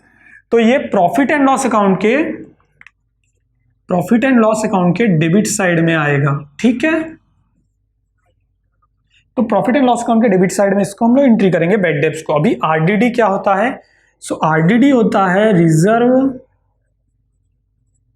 For doubtful debts. तो एक्चुअली क्या हो गया है, जैसे छोटा बिजनेस है, छोटे बिजनेस में पैसा डूबा तब हमने एंट्री कर दी, बट जब जैसे जैसे बिजनेस बड़े होते जाते हैं, बिजनेस में एक पर्टिकुलर रेशियो आने लगता है, एक ट्रेंड जिसे कहते हैं ना, कि सालों से इस तरह से ये चला आ रहा है, इस तरह से चल रहा है। तो वैसे हमारा 10 साल पुराना बिजनेस है, 10 साल से जब हम लोग एनालिसिस करें तो हमें पता चल रहा है कि एवरी ईयर हमारा कम से कम 2% अमाउंट जो है वो डूबता ही है, राइट। 2%, यानी हमारा जो डेटर्स होते हैं, अगर 1 लाख रुपए है तो उसमें से 2,000 रुपए एवरी ईयर हमारे डूबते ही है। तो हम लोग क्या करेंगे, 31 मार्च को जब ईयर एंड हो रहा है तो उसको प्रोविजन कर लेते कि हाँ 2% हम लोग पहले ही प्रोविजन करके रख रहे हैं कि 2% डूबेंगे। इसका पूरी तरह से एक एडजस्टमेंट भी होता है, जो हम लोग डिटेल में भी आगे देखेंगे कि हाँ हमने 2% प्रोविजन किया है, बट कभी कभी क्या होता है 2% प्रोविजन करने के बाद उतना नहीं, थोड़ा कम भी हो जाता है, यानी 1.5% हुआ और 500 रुपये हमें रिसीव हो गए। तो उस तरह के एडजस्टमेंट को किस तरह एडजस्ट करते हैं वो हम लोग डिटेल में देखेंगे आगे। बट अभी हम लोग जब आरडीडी यानी रिजर्व करके रख रहे पहले ही डाउटफुल डेब्ट्स, मतलब इतना पैसा तो हमारा डूबेगा ही, तो इसका भी सेम एंट्री होता है। हम लोग डेटर्स में से माइनस करते हैं इसको, जो कि असेट साइड में है फिर से, और इसको हम लोग ऐड कर देंगे अदरवाइज बैड डेब्ट्स में, या फिर हम लोग प्रॉफिट एंड लॉस अकाउंट के डेबिट साइड में इसको इस पे अलग से भी बता सकते हैं, ठीक है। Profit and loss account debit side में भी बता सकते हैं, और एल्स हम लोग इसको बैड डेब्ट्स में ऐड भी कर सकते हैं। इसके बाद आता है डेप्रिसिएशन। यहाँ पे मैंने पर्टिकुलर डेप्रिसिएशन वर्ड यूज किया है, आप इसको डेप्रिसिएशन ऑन एनी असेट्स, जैसे फैक्ट्री प्लांट एंड मशीनरी हो गया, फैक्ट्री इलेक्ट्रिसिटी फिटिंग्स हो गई, अगर फैक्ट्री से रिलेटेड कोई असेट्स है उसके ऊपर अगर डेप्रिसिएशन चार्ज हो रहा है तो ट्रेडिंग अकाउंट के डेबिट साइड में जाएगा। और अगर वही डेप्रिसिएशन अदर देन फैक्ट्री के किसी भी असेट्स से, जैसे लैंड एंड बिल्डिंग हो गया, ऑफिस प्रीमाइसेस हो गया, ऑफिस बिल्डिंग हो गया, लूज टूल्स जो होते हैं, और प्लांट एंड मशीनरी जो है वो तो फैक्ट्री असेट्स हो गया। इसके अलावा जैसे ऑफिस फिटिंग्स हो गए, ऑफिस फर्नीचर हो गया, ऑफिस कंप्यूटर्स हो गए, इस तरह के जितने असेट्स हैं उन सबके ऊपर डेप्रिसिएशन चार्ज होगा। तो डेप्रिसिएशन का सबसे पहली चीज है हमको असेट्स में से माइनस करना है, पर्टिकुलर असेट जो भी जिसके ऊपर डेप्रिसिएशन दिया है उसमें से माइनस करना है, माइनस असेट्स। पर्टिकुलर वर्ड में यूज कर रहा हूं यहाँ, पर्टिकुलर का अर्थ है कि अगर लैंड एंड बिल्डिंग पर दिया है तो आपको लैंड एंड बिल्डिंग में से ही माइनस करना है। और इस डेप्रिसिएशन का दूसरा इफेक्ट जाएगा कि वो डेप्रिसिएशन किस असेट्स पे हुआ, यानी वो असेट्स यूज कहाँ हो रहा है। वो असेट्स अगर फैक्ट्री में यूज हो रहा है तो आप उसको ट्रेडिंग अकाउंट के डेबिट साइड में बताओगे, ठीक है। और अगर वो असेट्स यूज हो रहा है अदर देन फैक्ट्री तो हम लोग उसको प्रॉफिट एंड लॉस अकाउंट के डेबिट साइड में बताएंगे, ठीक है। तो ये कुछ इंपॉर्टेंट एडजस्टमेंट है। इसके अलावा भी जो इंपॉर्टेंट एडजस्टमेंट है थोड़े, जैसे इंटरेस्ट ऑन कैपिटल, पार्टनर्स ने कैपिटल लगाया है। बहुत बार क्या होता है, पार्टनर्स ने कैपिटल लगाया तो पार्टनर्स उसके ऊपर एवरी ईयर इंटरेस्ट चार्ज करते हैं। अब पार्टनर्स ने अगर कैपिटल लगाया है और उसके ऊपर अगर इंटरेस्ट चार्ज हो रहा है तो इंटरेस्ट को हमको देखना है कि वो इंटरेस्ट हमको बिजनेस फर्म को, यानी हमें बिजनेस फर्म के एंड से देखना होता है, हमें बिजनेस फर्म के एंड से सोचना है। तो बिजनेस को क्या करना है, उस कैपिटल के ऊपर इंटरेस्ट पे करना है। तो बिजनेस के लिए वो क्या हो गया, एक्सपेंस हो गया। एक्सपेंस हो गया तो क्या होगा, डेबिट साइड में आएगा। अब इंटरेस्ट जो है वो फाइनेंशियल एक्सपेंस है, फाइनेंशियल एक्सपेंसेस यानी प्रॉफिट एंड लॉस अकाउंट के डेबिट साइड में, P&L अकाउंट डेबिट साइड। अब सेम वही बात इंटरेस्ट ऑन कैपिटल है। अब कैपिटल के ऊपर इंटरेस्ट है यानी ये कैपिटल अकाउंट में एंट्री होगी। सारी चीजें आप सिर्फ वर्डिंग के ऊपर है, अगर वर्ड पे ध्यान रहेगा आप पूरे कॉन्सेंट्रेशन के साथ अगर बेसिक पढ़ते हैं तो बेसिक से पूरा पूरा आपका 12th का अकाउंट जो है पूरा इस बेसिस पे, इस बेसिक के ऊपर ही है। तो अगर आप ये बेसिक पूरा पूरा क्लियरली पढ़ेंगे तो आपको पूरा पूरा सिर्फ फाइनल अकाउंट के बेसिक के ऊपर आपका पूरा 12th का अकाउंट्स कवर हो जाएगा। जैसे कैपिटल के ऊपर इंटरेस्ट चार्ज हो रहा है तो कैपिटल अकाउंट में जाएगा। अभी कैपिटल में भी हमारे ऊपर अगर हम फिक्स कैपिटल मेथड यूज करें तो हम लोग करंट अकाउंट में एंट्री करेंगे, और अगर हम फ्लक्चुएटिंग कैपिटल मेथड यूज करें तो हम लोग कैपिटल अकाउंट में एंट्री करेंगे। सो ये यहाँ पर प्रॉफिट एंड लॉस अकाउंट के डेबिट साइड में हुआ तो वहां पे क्रेडिट साइड में जाएगा। वेरी इजी, अगर एकदम इजीली आप सिर्फ लॉजिकली करेंगे, जैसे कैपिटल और करंट अकाउंट में क्रेडिट साइड में इसका एंट्री होगा, ठीक है। इसके बाद आया इंटरेस्ट ऑन ड्रॉइंग। ड्रॉइंग जो होता है वो कंपनी के लिए कभी भी क्या होता है, कंपनी के गुड्स जा रहे हैं, अगर बिजनेस पे किसी ने मतलब किसी पार्टनर ने बिजनेस से अगर गुड्स लिया तो भी हमारे लिए मतलब बिजनेस से गुड्स बाहर गया, ट्रेडिंग अकाउंट के क्रेडिट साइड में एंट्री होता है। और अगर बिजनेस से पैसा लिया किसी पार्टनर ने तो पैसा भी जा रहा है, तो पैसा बाहर जा रहा है, अभी उसके ऊपर अगर हम लोग इंटरेस्ट चार्ज कर रहे हैं तो वो क्या हो गया, वो आएगा प्रॉफिट एंड लॉस अकाउंट के क्रेडिट साइड में, क्योंकि ड्राइंग जो है वो पर्टिकुलरली विड्रॉ किया है किसी पार्टनर ने और हम उसके ऊपर इंटरेस्ट चार्ज कर रहे हैं। बिजनेस फर्म जो है वो उसके ऊपर इंटरेस्ट चार्ज कर रहा है, नहीं उससे उसके लिए इंटरेस्ट ले रहा है ड्राइंग के लिए। तो ये हमारे लिए एक इनकम होती है, प्रॉफिट एंड लॉस अकाउंट के क्रेडिट साइड में जाएगा। अगर इनकम हो रही है तो क्रेडिट साइड में जाएगी, राइट। और मैंने इंटरेस्ट वर्ड, आप वर्ड के ऊपर जाएंगे, इंटरेस्ट वर्ड क्लियरली बता रहे हैं फाइनेंशियल एक्सपेंसेस है, फाइनेंशियल इनकम है, तो फाइनेंस से रिलेटेड जो भी चीजें है वो प्रॉफिट एंड लॉस अकाउंट में आएगी। अब प्रॉफिट एंड लॉस अकाउंट के क्रेडिट साइड में गया तो कैपिटल और करंट अकाउंट के डेबिट साइड में जाएगा, राइट। कैपिटल और करंट अकाउंट जो भी जिस तरह का मेथड हम लोग यूज कर रहे तो उसके डेबिट साइड में जाएगा ये एंट्री। इसके बाद आता है इंटरेस्ट ऑन इन्वेस्टमेंट। इन्वेस्टमेंट क्या होता है, तो अगर हमने कहीं अपना पैसा इन्वेस्ट किया, जो मैंने बैलेंस शीट के प्रोफार्मा समझाते हैं आपको बताया था, इन्वेस्टमेंट में अगर हमने कहीं पैसा इन्वेस्ट किया है उसके ऊपर हमें इंटरेस्ट आता है। अब वो इंटरेस्ट अगर हमको आ रहा है तो हमारे लिए वो क्या है, इनकम है। इनकम है तो प्रॉफिट एंड लॉस अकाउंट के क्रेडिट साइड में। आप सिर्फ वर्डिंग पे देखेंगे, इंटरेस्ट वर्ड यूज हुआ था, प्रॉफिट एंड लॉस अकाउंट में जाएगा इंटरेस्ट, क्योंकि फाइनेंशियल इनकम है। अब interest profit and loss account के क्रेडिट साइड में आया। अब हम बोलेंगे इस इंटरेस्ट का कैसे एंट्री होगा।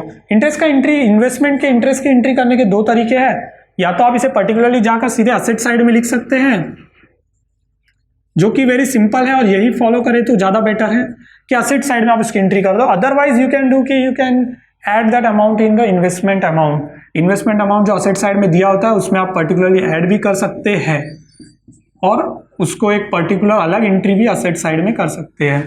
इसके बाद आया है इंटरेस्ट ऑन लोन। अगर हमने बैंक से लोन लिया है, हमने पार्टनर से लोन लिया, हमने किसी भी चीज से कहीं से भी लोन लिया है तो उस लोन के ऊपर हमें इंटरेस्ट पे करना होता है, राइट। अब इंटरेस्ट हम लोग लोन के ऊपर पे कर रहे हैं, हमारे लिए वो एक्सपेंसेस है, हमारे लिए वो लॉस है, और लॉस है तो हम लोग प्रॉफिट एंड लॉस अकाउंट के डेबिट साइड में ले लेंगे, ठीक है। अब इसके बाद ये इंटरेस्ट ऑन लोन हमारे लिए लॉस है तो प्रॉफिट एंड लॉस अकाउंट के डेबिट साइड में ले लिया, और इसका दूसरा इफेक्ट चले जाएगा, जैसे इन्वेस्टमेंट असेट साइड में था, लोन जो है लायबिलिटी साइड में होता है, तो इस लोन के अमाउंट में आप ऐड कर देंगे इसको, add to the particular loan. Particular loan में आप उसको ऐड कर देंगे, ठीक है। तो ये हो गया इंटरेस्ट ऑन लोन का। इसके बाद एक ट्रांजेक्शन आया जिसमें मैंने 3 एंट्रीज एक साथ ली, आप बहुत ध्यान से सुनिएगा। गुड्स लॉस, गुड्स लॉस हुए हैं। अब वो लॉस्ट यानी या तो वो तो गायब हो गए, जिसे हम नहीं पकड़ सकते। बड़ी बड़ी फैक्ट्रियां होती है, कहीं कहीं स्क्वायर फीट में फैली होती है, बड़े बड़े मशीनरीज होते हैं, तो उसमें छोटे छोटे ऐसी चीजें होती है जैसे थेफ्ट हो गई, चोरी हो गई, या फिर कभी कभी क्या हो जाता है, फायर, आग लग जाती है।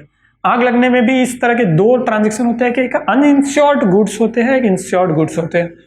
अनइंश्योर्ड गुड्स अगर फायर हुए तो हमारा पूरा पूरा लॉस हो गया, राइट। तो ये लॉस भी तो पूरा लॉस ही है। गुड्स अगर चोरी हो गए, गुड्स अगर फैक्ट्री से गायब हो गए तो ये भी हमारा पूरा लॉस है, और अनइंश्योर्ड गुड्स भी अगर फायर हो रहे तो भी पूरा लॉस है, यानी हमारा पूरा पूरा लॉस है। तो ऐसे में हम क्या कर रहे हैं, पहले चीज तो हमारे गुड्स गायब हो गए या चोरी हो गए या आग लग गई तो पूरे गुड्स गायब, तो ट्रेडिंग अकाउंट से डायरेक्टली गुड्स क्रेडिट साइड से निकल जाएंगे, ट्रेडिंग अकाउंट के क्रेडिट साइड में इसका इफेक्ट आएगा। और दूसरा इफेक्ट इसका क्या आएगा, लॉस का आएगा। और लॉस हमारा क्या हो रहा है कि हमारा मनी वैल्यू लॉस हो रहा है कि इतने गुड्स हमारे डायरेक्ट लॉस हुए हैं। और लॉस हम कभी कहाँ मेंशन करते हैं, प्रॉफिट एंड लॉस अकाउंट के डेबिट साइड में। ठीक है, अभी कभी कभी क्या होता है कि इंश्योर्ड गुड्स होते हैं, जो मैं आपको यहाँ बता दूं, एक्चुअली मैं आपको यहाँ लिख के बता देता हूँ कि अगर वो इंश्योर्ड गुड्स है जो फायर में गए, इंश्योर्ड गुड्स फायर, ठीक है, तो ऐसे में एक तो आपके वो गुड्स तो पूरे ही फैक्ट्री से गए, यानी ट्रेडिंग अकाउंट के क्रेडिट साइड में जो एंट्री है वो पूरी एंट्री होगी कि ट्रेडिंग अकाउंट के क्रेडिट साइड में पूरा अमाउंट आ जाएगा कि आपका पूरा पूरा अमाउंट के गुड्स तो बाहर गए। बट इंश्योरेंस है, इंश्योरेंस आप क्यों लेते हैं कि आपने जो भी बिजनेस किया है, जो भी फैक्ट्री है आपकी, उसके अंदर इंश्योरेंस आपको एक रिस्क फैक्टर को कवर करता है। बट हाँ, इंश्योरेंस पूरा नहीं मिलता है। अब इंश्योरेंस एडवाइजर आएगा, उसने पूरा एनालिसिस किया फायर का, उसके बाद वो कुछ क्लेम आपके लिए पास करेगा, राइट। अब वो जो अमाउंट पर्टिकुलरली क्लेम आपको मिलेगा, insurance claim, that's your assets. तो इंश्योरेंस क्लेम जो है वो असेट साइड में चले जाएगा। क्लेम मैं यहां पे लिखता हूं, क्लेम अमाउंट असेट साइड में जाएगा, ठीक है। और बचा हुआ जो आपका लॉस हुआ है वो आप डालोगे प्रॉफिट एंड लॉस अकाउंट के डेबिट साइड में। इसके बाद आया है अनरिकॉर्डेड सेल्स, जो मैंने आपको बार बार ये एग्जांपल दिया है कि आपने 31 मार्च की इवनिंग में जब आपका अकाउंट्स डिपार्टमेंट, फाइनेंस डिपार्टमेंट जा चुका था, उसके बाद आपने कोई अमाउंट का सेल किया पर्टिकुलरली, और बाद में 1 अप्रैल को वो एंट्री अगर आपका अकाउंटेंट करना चाहता है तो आप वो 1 अप्रैल को नहीं ले सकते, क्योंकि वो ट्रांजेक्शन हुआ है 31 मार्च को। पर्टिकुलर पर्सन ने वो माल 31 मार्च को खरीदा है, उसने अपने रिकॉर्ड में 31 मार्च को लिया, तो आप भी इसको 31 मार्च को ही लोगे, लेकिन आप उसको रिकॉर्ड करोगे एडजस्टमेंट के थ्रू। इसीलिए इसे अनरिकॉर्डेड सेल्स कहा गया है, जो सेल्स रिकॉर्ड नहीं किया गया था। अनरिकॉर्डेड सेल्स है, तो अनरिकॉर्डेड सेल्स को एंट्री करने का तरीका ये है कि आप अपना जो सेल्स है, जो आपका एक पर्टिकुलर फिगर होगा, उसमें सेल्स फिगर में आप ये ऐड कर दोगे। तो इसे आप ऐड करोगे, ऐड इन सेल्स, जो कि आपको ट्रेडिंग अकाउंट के क्रेडिट साइड में मिलेगा, ट्रेडिंग अकाउंट के क्रेडिट साइड में, ठीक है। और सेल्स अगर आपका बढ़ा है और ये अनरिकॉर्डेड है, इसका मतलब है कि ये कैश सेल नहीं है, राइट। क्योंकि अगर ये कैश सेल होता तो आपके पास कैश वैल्यू ऑलरेडी बढ़ जाता, तो ये अनरिकॉर्डेड ही नहीं होता। अब ये कैश सेल नहीं है, इसीलिए अनरिकॉर्डेड सेल है, तो इसको आपको ऐड करना होगा आपके डेटर्स में, यानी आपका पैसा जो आना बाकी है, जो कि आपको असेट साइड में मिलेगा। सो ऐड इन डेटर, ठीक है, ये भी आपको ये असेट साइड में मिलेगी। तो आपका अनरिकॉर्डेड सेल्स यानी वो सेल्स जो रिकॉर्ड नहीं हुआ है, तो आपको उसको सेल में ऐड करना है, आपको उसको डेटर में ऐड करना है। इस तरह से आप उसका एडजस्टमेंट की एंट्री करेंगे। सेम उसका रिवर्स होता है अनरिकॉर्डेड परचेस। कभी कभी परचेसेस भी आपकी इस तरह की होती है जो रिकॉर्ड होनी बाय मिस्टेक भूल जाते हैं, या फिर लेट होने की वजह से भूल जाते हैं। तो ऐसे अनरिकॉर्डेड परचेसेस को भी आपको इस तरह से ट्रीट करना है कि आप उसको परचेसेस में ऐड करेंगे, जो कि ट्रेडिंग अकाउंट के डेबिट साइड में है। और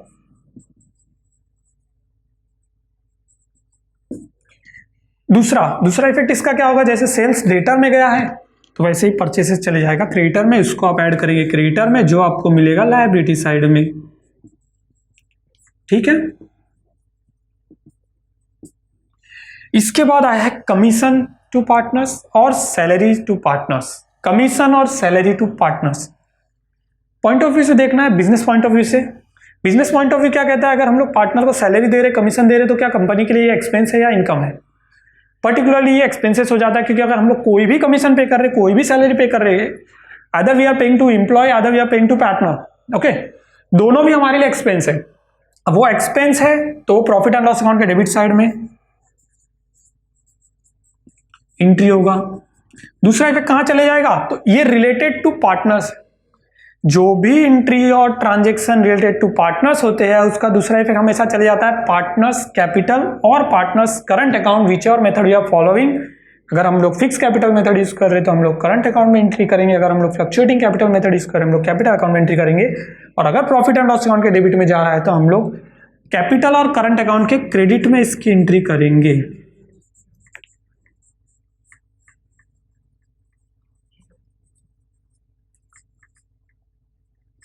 राइट। इस तरह से सारे ट्रांजेक्शन हो रहे हैं, इस तरह से सारे एडजस्टमेंट की एंट्री हमने देखी है। अभी मैं आपको कुछ हिडन एडजस्टमेंट बताने जा रहा हूं जो आप क्लियर पर्टिकुलरली देखेंगे बहुत ही ध्यान से। तो ऐसे हिडन एडजस्टमेंट मैं आपको बताने जा रहा हूं। सो गाइज अब हम देखेंगे हिडन एडजस्टमेंट। हिडन एडजस्टमेंट यानी वो एडजस्टमेंट, जैसे वर्ड हिडन आया है, हिडन से क्या होता है, वो एडजस्टमेंट जो एडजस्टमेंट हमें ट्रायल बैलेंस के नीचे लिखकर नहीं दिए गए, बट वो एडजस्टमेंट होते हैं जो हमें करने होते हैं। और बहुत बार पूरा सम सॉल्व करके बहुत सारे स्टूडेंट बहुत बड़ी गलती कर देते हैं कि वो इन तरह के हिडन एडजस्टमेंट को नहीं जान पाते, और जिसके वजह से उनकी प्रॉब्लम्स रॉन्ग हो जाती है। ठीक है, तो ऐसे हिडन एडजस्टमेंट के बारे में हमें पता होना जरूरी है।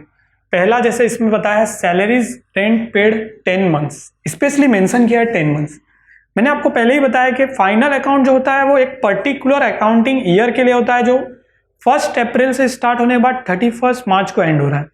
अब उस पर्टिकुलर ईयर के बीच में जितनी भी एक्सपेंसेस हुई है और होनी चाहिए, means either we have paid for it और नॉट पेड, बट वो एक्सपेंसेस ड्यू हुई है, अगर वो इनकम ड्यू हुई है, हमने ऑलरेडी रिसीव नहीं भी की है बट वो ड्यू हुई है, वो सारी चीज़ें पूरे पर्टिकुलर पीरियड 1 अप्रैल से 31 मार्च यानी 1 अकाउंटिंग ईयर की पूरी चीज़ें हमें कवर करनी होती है, तब जाके फाइनल अकाउंट क्लियर होता है और फाइनल प्रॉफिट जो एक एग्जैक्ट फिगर आता है वो हमें पता चलता है।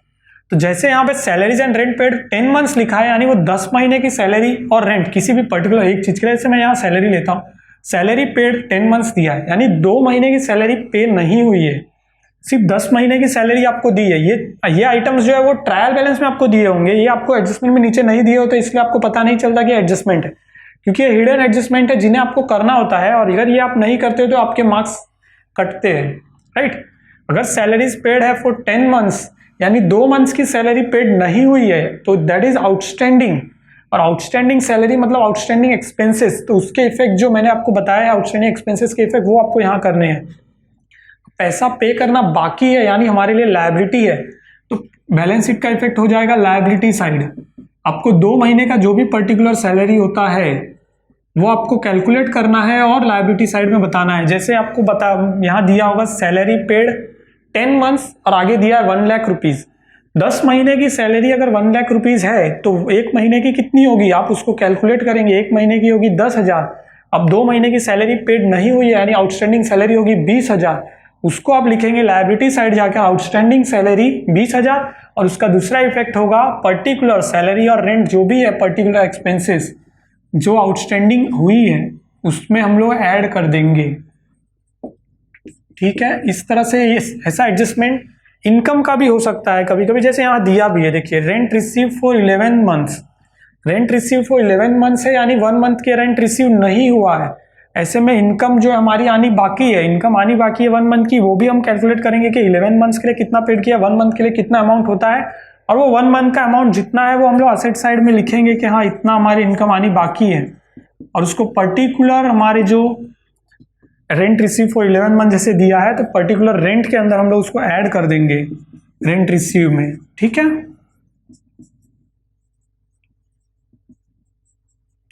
वैसे ही दिया यहाँ पे insurance premium paid for 1 year ending on 30 जून 2020।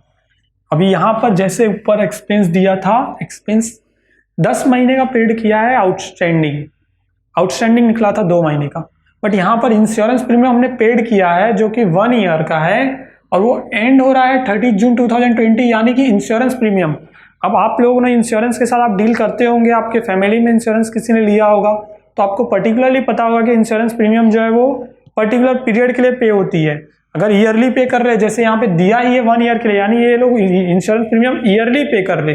अब ईयरली जो पे कर रहे हैं वो 30 जून 2020 तक पेड है, यानी कि हमारा ईयर एंड हो रहा है 31 मार्च 2020 को, बट इन्होंने पे इंश्योरेंस प्रीमियम हमने पेड किए 30 जून 2020 तक।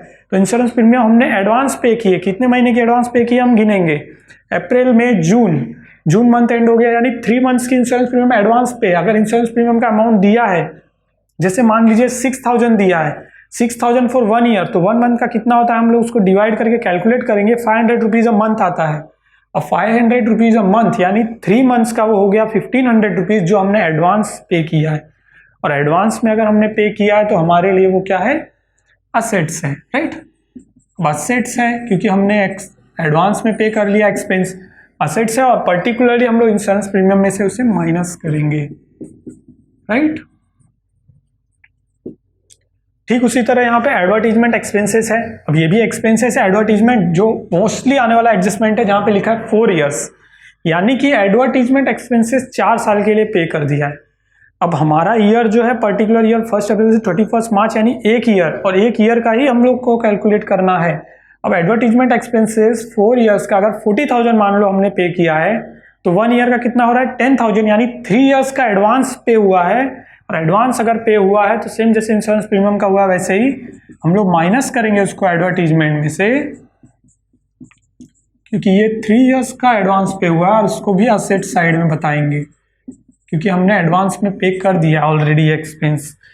अब ये ट्रांजेक्शन 100% आपको सम, हर सम में तो नहीं, बट बोर्ड के जो सम होते हैं उसमें ये मोस्टली मिलते ही है, और ये 3 चीज़ों में से कोई एक चीज़ आपको वहाँ पे 100% मिलेगी। जैसे यहाँ पे लिखा है 10% लोन, ये एक बहुत बड़ा हिडन एडजस्टमेंट होता है जो मोस्टली हर सम में होता है, जहां पर आपको 10% लोन दे दिया और इसके रिलेटेड कोई भी इंफॉर्मेशन आपको ना नीचे एडजस्टमेंट में लिखे हुए मिलेगी ना पूरे सम में और कहीं मिलेगी। तो अगर ऐसा लिख दिया है कि जैसे यहाँ पे 15% इन्वेस्टमेंट लिखा है, और 15% इन्वेस्टमेंट लिख दिया और कहीं कुछ नहीं है इन्फॉर्मेशन, तो आपको ये पर्टिकुलर जो 15% लगा है इसके आगे, इसके अकॉर्डिंग इन्वेस्टमेंट अमाउंट पे आपको 15% इंटरेस्ट कैलकुलेट करना होगा। और इसके एडजस्टमेंट की एंट्री इंटरेस्ट ऑन इन्वेस्टमेंट की जैसे मैंने आपको पहले बताई थी, उसी तरह आपको इस एडजस्टमेंट को ट्रीट करना है। बट आपको एडजस्टमेंट में नहीं भी दिया है तो इन एडजस्टमेंट को आपको सॉल्व करना है, इसीलिए इन्हें हिडन एडजस्टमेंट बोला गया है। सेम यहाँ पे 10% गवर्नमेंट बॉन्ड भी दिया गया है, दैट इज ऑल्सो इन्वेस्टमेंट। तो ये दोनों इन्वेस्टमेंट का इफेक्ट कैसे होगा, तो आप ये इंटरेस्ट जो अमाउंट आएगा उसको आप असेट साइड में अलग से भी बता सकते हैं, और एल्स आप इस इन्वेस्टमेंट में ऐड भी कर सकते हैं। जैसे मैं इस इन्वेस्टमेंट में ऐड कर दूंगा तो ऐड इन इन्वेस्टमेंट हो जाएगा। और इसका दूसरा इफेक्ट जो है वो इंटरेस्ट ऑन इन्वेस्टमेंट, यानी हमें इंटरेस्ट रिसीव्ड होगा, इन्वेस्टमेंट हमने कहीं किया है वहां से हमें पैसा रिसीव हो रहा है, तो प्रॉफिट एंड लॉस अकाउंट के क्रेडिट साइड में आएगा इसका दूसरा effect, right. Same interest on government bond 10% जो दिया इसका भी यही होगा, प्रॉफिट एंड लॉस अकाउंट के क्रेडिट साइड में आएगा, और आप इसे ऐड करेंगे गवर्नमेंट बॉन्ड में।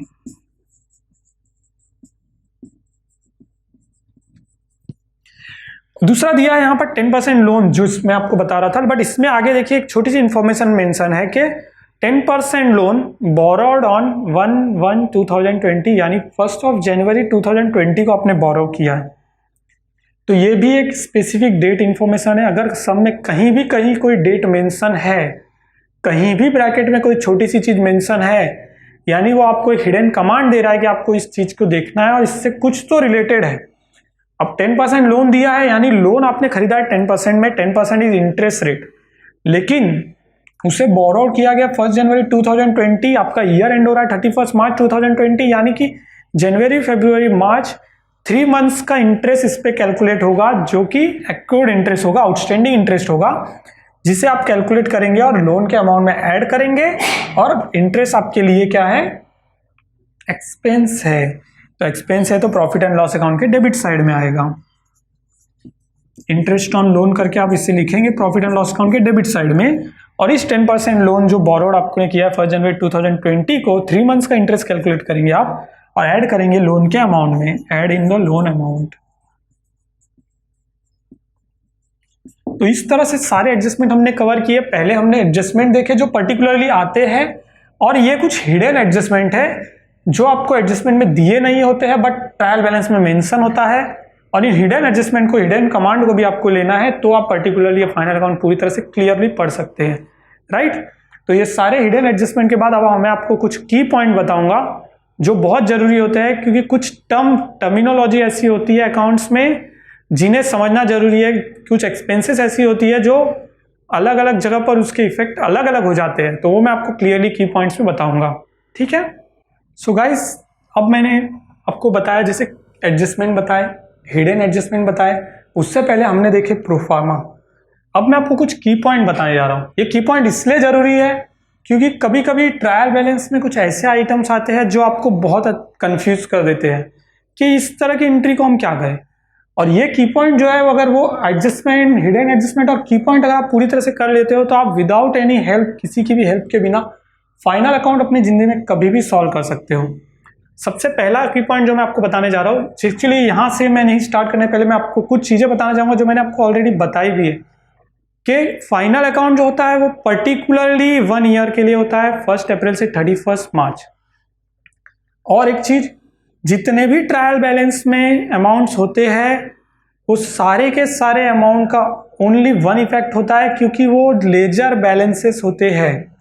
मैंने आपको प्रोसेस बताया था, उस प्रोसेस में क्लियरली बताया था कि लेजर अकाउंट जब क्लोज करने के बाद जो बैलेंसेस आते उन बैलेंसेस को मिलाकर ट्रायल बैलेंस बनाया जाता है। तो ट्रायल बैलेंस में जितने आइटम्स है उनका सिर्फ वन इफेक्ट होगा, ठीक है। इसके बाद credit side debit side rule है जो मैं आपको बताऊंगा। इसके पहले आप ये देखिए, salary wages, wages and salary and salaries and wages. मैंने आपको बताया था वेजेस। वेजेस क्या होता है, फैक्ट्री ले में अगर कोई लेबर है, लेबर को अगर जो अमाउंट पे कर रहे इसे वेजेस कहा जाता है। और ऑफिशियल जो एम्प्लॉयज होते हैं उन्हें जो पेमेंट दिया जाता है जिससे उसे हम सैलरी कहते हैं। तो अगर हमें पर्टिकुलरली ट्रायल बैलेंस में लिख के आए सैलरी, हम लोग इजीली मेंशन करेंगे प्रॉफिट एंड लॉस अकाउंट के डेबिट साइड में। वेजेस लिख के आया, हम इजीली मेंशन करते हैं ट्रेडिंग अकाउंट के डेबिट साइड में। बट यहां पर आया है वेजेस एंड सैलरीज, तब आप क्या करेंगे? तो यहां पर हमें जाना है कि पहले क्या लिखा है उस वर्ड पे। जैसे कभी कभी ट्रायल बैलेंस में लिख के आता है वेजेस एंड सैलरीज, कभी कभी लिख के आता है सैलरी एंड वेजेस, तो हमें फर्स्ट वर्ड को प्रेफरेंस देना है। और फर्स्ट वर्ड अगर वेजेस कह रहा है तो ये एंट्री जाएगी ट्रेडिंग अकाउंट में, और अगर फर्स्ट वर्ड कहता है सैलरीज तब वो एंट्री जाएगी प्रॉफिट एंड लॉस अकाउंट में। ये क्राइटेरिया आपको समझना है। और ये कंफ्यूज करने के लिए इस तरह की चीजें बहुत बार दी जाती है। कुछ एक और टर्म है जैसे इसी तरह के है productive wages. Productive wages mean wages which are related to the production, production से रिलेटेड वेजेस है तो आप इसको डालेंगे ट्रेडिंग अकाउंट में, यानी वेजेस है और प्रोडक्टिव वेजेस है, दोनों in the same term same ही हो गए। बट कभी कभी आता है ट्रायल बैलेंस में अनप्रोडक्टिव वेजेस, मीन्स हमने वेजेस पे किया है बट वो अनप्रोडक्टिव एक्टिविटी यानी वो प्रोडक्शन से रिलेटेड एक्टिविटी से रिलेटेड वेजेस नहीं है। ऐसे वेजेस यानी कि कभी हमें ऑफिस ट्रांसफर करना है कहीं, तो हम लेबर बुलाते हैं ऑफिस के सारे सामान को उठाने के लिए और दूसरे जगह शिफ्ट करने के लिए, तो उन लेबर को हमने वेजेस पे किए, तो ये अनप्रोडक्टिव वेजेस है जो कि फैक्ट्री से रिलेटेड नहीं है। तो ऐसे अनप्रोडक्टिव वेजेस वर्ड अगर कभी आता है तो उससे भी हमें प्रॉफिट एंड लॉस अकाउंट में लेना है। अनप्रोडक्टिव वेजेस प्रोडक्शन से रिलेटेड नहीं है, इसलिए उसे प्रॉफिट एंड लॉस अकाउंट के डेबिट साइड में लेना है। और ये credit side and debit side rule मैं आपको बताऊंगा। Credit side debit side rule क्या कहता है? ट्रायल बैलेंस में डेबिट साइड क्रेडिट साइड दोनों साइड होते हैं और ट्रायल बैलेंस हमेशा टैली दिया होता है, जो हमें सम में दिया होता है बोर्ड में या फिर क्वेश्चन जब हम कहीं भी सॉल्व कर रहे हैं तो ट्रायल बैलेंस दोनों तरफ टैली दिया होता है। तो जो डेबिट साइड में होते हैं आइटम्स ट्रायल बैलेंस में, वो सारी के सारी आइटम की एंट्रीज सिर्फ डेबिट साइड में होगी। डेबिट साइड में यानी कि प्रॉफिट एंड लॉस अकाउंट के डेबिट साइड में, ट्रेडिंग अकाउंट के डेबिट साइड में और बैलेंस शीट में, राइट। बैलेंस शीट में डेबिट और क्रेडिट साइड नहीं होती है क्योंकि बैलेंस शीट एक अकाउंट नहीं है, एक फाइनेंशियल स्टेटमेंट है। बट इजीली मैं आपके अंडरस्टैंडिंग के लिए आपको बताऊंगा कि बैलेंस शीट में भी ये चीज एंट्री करने के लिए बहुत ही सिंपली दिया गया है कि जो भी आइटम डेबिट में दिए हैं वो बैलेंस शीट के असेट साइड में जाएंगे। ट्रायल बैलेंस में दिए हुए जो भी चीजें हैं वो बैलेंस शीट के असेट साइड में जाएगी, और ट्रायल बैलेंस में अगर क्रेडिट साइड में कोई चीज दी है तो वो बैलेंस शीट में लायबिलिटी साइड में एंट्री होगी। ये इजी है भाई, अगर आप अंडरस्टैंड कर लेते हो तो आपको फाइनल अकाउंट सॉल्व करना बहुत इजी हो जाएगा। तो वापस से मैं आपको बता रहा हूँ, ट्रेडिंग अकाउंट के क्रेडिट साइड में जितने भी आइटम दिए होते हैं, सॉरी ट्रायल बैलेंस के क्रेडिट साइड में जितने भी आइटम दिए होते हैं वो ट्रेडिंग अकाउंट के क्रेडिट साइड में, प्रॉफिट एंड लॉस अकाउंट के क्रेडिट साइड में और बैलेंस शीट के लायबिलिटी साइड में जाएंगे। और वही चीज अगर डेबिट साइड में ट्रायल बैलेंस में जो भी चीजें दी है वो ट्रेडिंग अकाउंट के डेबिट साइड में, प्रॉफिट एंड लॉस अकाउंट के डेबिट साइड में और बैलेंस शीट के असेट साइड में जाएंगे। दूसरा यहां पर एक बहुत इंपॉर्टेंट कंसेप्ट है ट्रेड एक्सपेंसेस। ये बहुत ही कंफ्यूजिंग आइटम है जो मोस्टली सम्स में दिया जाता है और बोर्ड इस तरह के आइटम्स यूज करती है स्पेशली स्टूडेंट्स को मिसगाइड करने के लिए कि आपका आईक्यू लेवल वहां पे टेस्ट किया जाता है। अभी किसी सम में ट्रायल बैलेंस में सिर्फ ट्रेड एक्सपेंसेस दिया है और कोई एक्सपेंसेस नहीं दिया, और कोई एक्सपेंसेस अर्थात जहां वर्ड आया है एक्सपेंसेस पीछे, जैसे कि general expenses, other expenses, sundry expenses, miscellaneous expenses, ये चार वर्ड जो मैंने लिए हैं, इन चार वर्ड को आपको ध्यान रखना है। सन्ड्री एक्सपेंसेस, जनरल एक्सपेंसेस, जैसे जनरल एक्सपेंसेस मैंने ऑलरेडी यहां लिखा है, सन्ड्री एक्सपेंसेस, फिर मिसलिनियस एक्सपेंसेस, या फिर कभी कभी आता है अदर एक्सपेंसेस जो ऑलरेडी मैंने यहां मेंशन किया। तो तो अगर ट्रेड एक्सपेंसेस के अलावा ये कोई भी एक्सपेंसेस अगर ट्रायल बैलेंस में नहीं दिए हैं तो आप ट्रेड एक्सपेंसेस को प्रॉफिट एंड लॉस अकाउंट के डेबिट साइड में लिखेंगे। बट अगर ट्रेड एक्सपेंसेस के अलावा कोई भी अदर एक्सपेंसेस दिया हुआ है तो ट्रेड एक्सपेंसेस की एंट्री आप ट्रेडिंग अकाउंट के डेबिट साइड में करेंगे और बाकी जो भी एक्सपेंसेस दिए वो सब प्रॉफिट एंड लॉस अकाउंट के डेबिट साइड में जाएंगे। इसके बाद क्लोजिंग स्टॉक में भी कंफ्यूज करने के लिए कभी कभी 2 वैल्यूज दी जाती है, कभी 3 वैल्यूज दी जाती है, कभी मार्केट वैल्यू कॉस्ट वैल्यू अलग अलग दी जाती है, कॉस्ट प्राइस अलग दिया जाता है, मार्केट प्राइस अलग दिया जाता है। तो आपको क्या करना है, closing stock whenever you are taking according to accounting standards value whichever is less, जो अमाउंट लेस है वो क्लोजिंग स्टॉक का अमाउंट आपको लेना है एंट्री करते टाइम। इसके बाद एडजस्टमेंट आइटम यहाँ पे मैंने ऐड किया है जो आपको कहीं नहीं मिलेगा। एडजस्टमेंट आइटम यानी कि वो आइटम जो हम लोग एडजस्टमेंट में मैंने आपको सारी चीजें जैसे बताई, जैसे आउटस्टैंडिंग एक्सपेंसेस मैंने आपको बताया, इनकम रिसीव्ड इन एडवांस बताई है, तो उनको पर्टिकुलरली आपको उसी जगह पे एंट्री करनी है जहां पे उसकी एंट्री होती है। जैसे आउटस्टैंडिंग एक्सपेंसेस आया है तो आउटस्टैंडिंग एक्सपेंसेस का जो सिंगल इफेक्ट डालना है, तो आउटस्टैंडिंग एक्सपेंसेस कहां जाएगा उसका सिंगल इफेक्ट, बैलेंस शीट के डेबिट साइड में, बैलेंस शीट के डेबिट साइड यानी कि बैलेंस शीट की लायबिलिटी में, राइट। बैलेंस शीट में डेबिट और क्रेडिट साइड नहीं होता, बट मैंने आपको यहाँ पे लिख के बताया है ना, asset side and liability side को किस तरह से, तो उसकी एंट्री इस तरह से करनी है।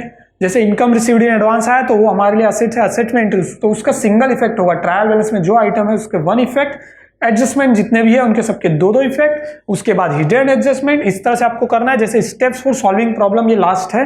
स्टेप्स फॉर सॉल्विंग प्रॉब्लम में क्या होगा, तो किस स्टेप में किस तरह से आपको सॉल्व करना है, तो सबसे पहले आपको क्या करना है, सारे प्रोफार्मा रेडी करने हैं। जैसे सम आया है, सम के पहले सारे प्रोफार्मा रेडी करने हैं। क्या क्या प्रोफार्मा बनाना है, trading account, profit and loss account, balance sheet, partners capital account और पार्टनर्स करंट अकाउंट। अगर आप फिक्स कैपिटल मेथड यूज कर रहे हो तो आपको दोनों अकाउंट बनाने हैं।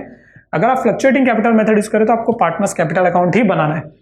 तो क्या होगा, trading account, profit and loss account, balance sheet, partners capital account, ये सारे रेडी हो गए। पहला स्टेप ये। सेकेंड स्टेप में आप क्या करोगे, आप ट्रायल बैलेंस देखोगे। ट्रायल बैलेंस में आप नोट करोगे कि क्या क्या आइटम किस किस जगह पे जाएगा। आप पेंसिल से नोट कर सकते हैं इजीली कि हाँ ट्रायल बैलेंस में ये दिया रेंट जाएगा profit and loss account debit side, trading account credit side, ये सब सारी चीजें एंट्री कर दोगे। इसके बाद आप पढ़ोगे एडजस्टमेंट पढ़ के किस किस एंट्री पर एडजस्टमेंट है उसके ऊपर आपको मार्किंग करनी है, ताकि आप उसके आगे प्लेस छोड़ सको कि आपको अगर आउटस्टैंडिंग एक्सपेंसेस आया है, आउटस्टैंडिंग रेंट आया है समझो, तो रेंट के आगे आप प्लेस छोड़ोगे तभी रेंट में आप ऐड कर सकते हो। तो आपको मार्किंग करनी है और मार्किंग के अकॉर्डिंग बाद में आपको सारी पोस्टिंग करनी है। जितनी भी ट्रायल बैलेंस की एंट्री है वो सारी पोस्ट करनी है। पोस्ट करने के बाद एडजस्टमेंट की एंट्री पोस्ट करनी है। एडजस्टमेंट की एंट्री पोस्ट करने के बाद आपको सबसे पहले ट्रेडिंग अकाउंट क्लोज करना है। उसमें से जो ग्रॉस प्रॉफिट या ग्रॉस लॉस जो भी आता है वो net profit and loss account में ट्रांसफर करोगे। प्रॉफिट एंड लॉस अकाउंट में ट्रांसफर करने के बाद आप उसमें से फिर करोगे क्लोज। उसमें सारी एंट्री क्लोज करने के बाद आप करोगे प्रॉफिट एंड लॉस अकाउंट का नेट प्रॉफिट या नेट लॉस जो भी आता है वो आप ट्रांसफर करोगे पार्टनर्स कैपिटल और करंट अकाउंट, जो भी आप यूज करें मेथड उसके अकॉर्डिंग, और उसमें उस एंट्रीज को जब आप पुट करोगे उसके बाद उस अकाउंट को क्लोज करोगे और उसके बैलेंस को आप बैलेंस शीट में ट्रांसफर करोगे।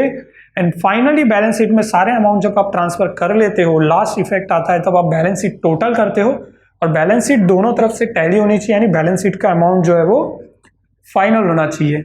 तो इस तरह से आप बैलेंस शीट जब आपकी फाइनल हो जाती है, बैलेंस शीट आपकी टैली हो जाती है, तो आपका सम पूरी तरह से सही है और आपको पूरे मार्क्स एग्जाम में मिलेंगे।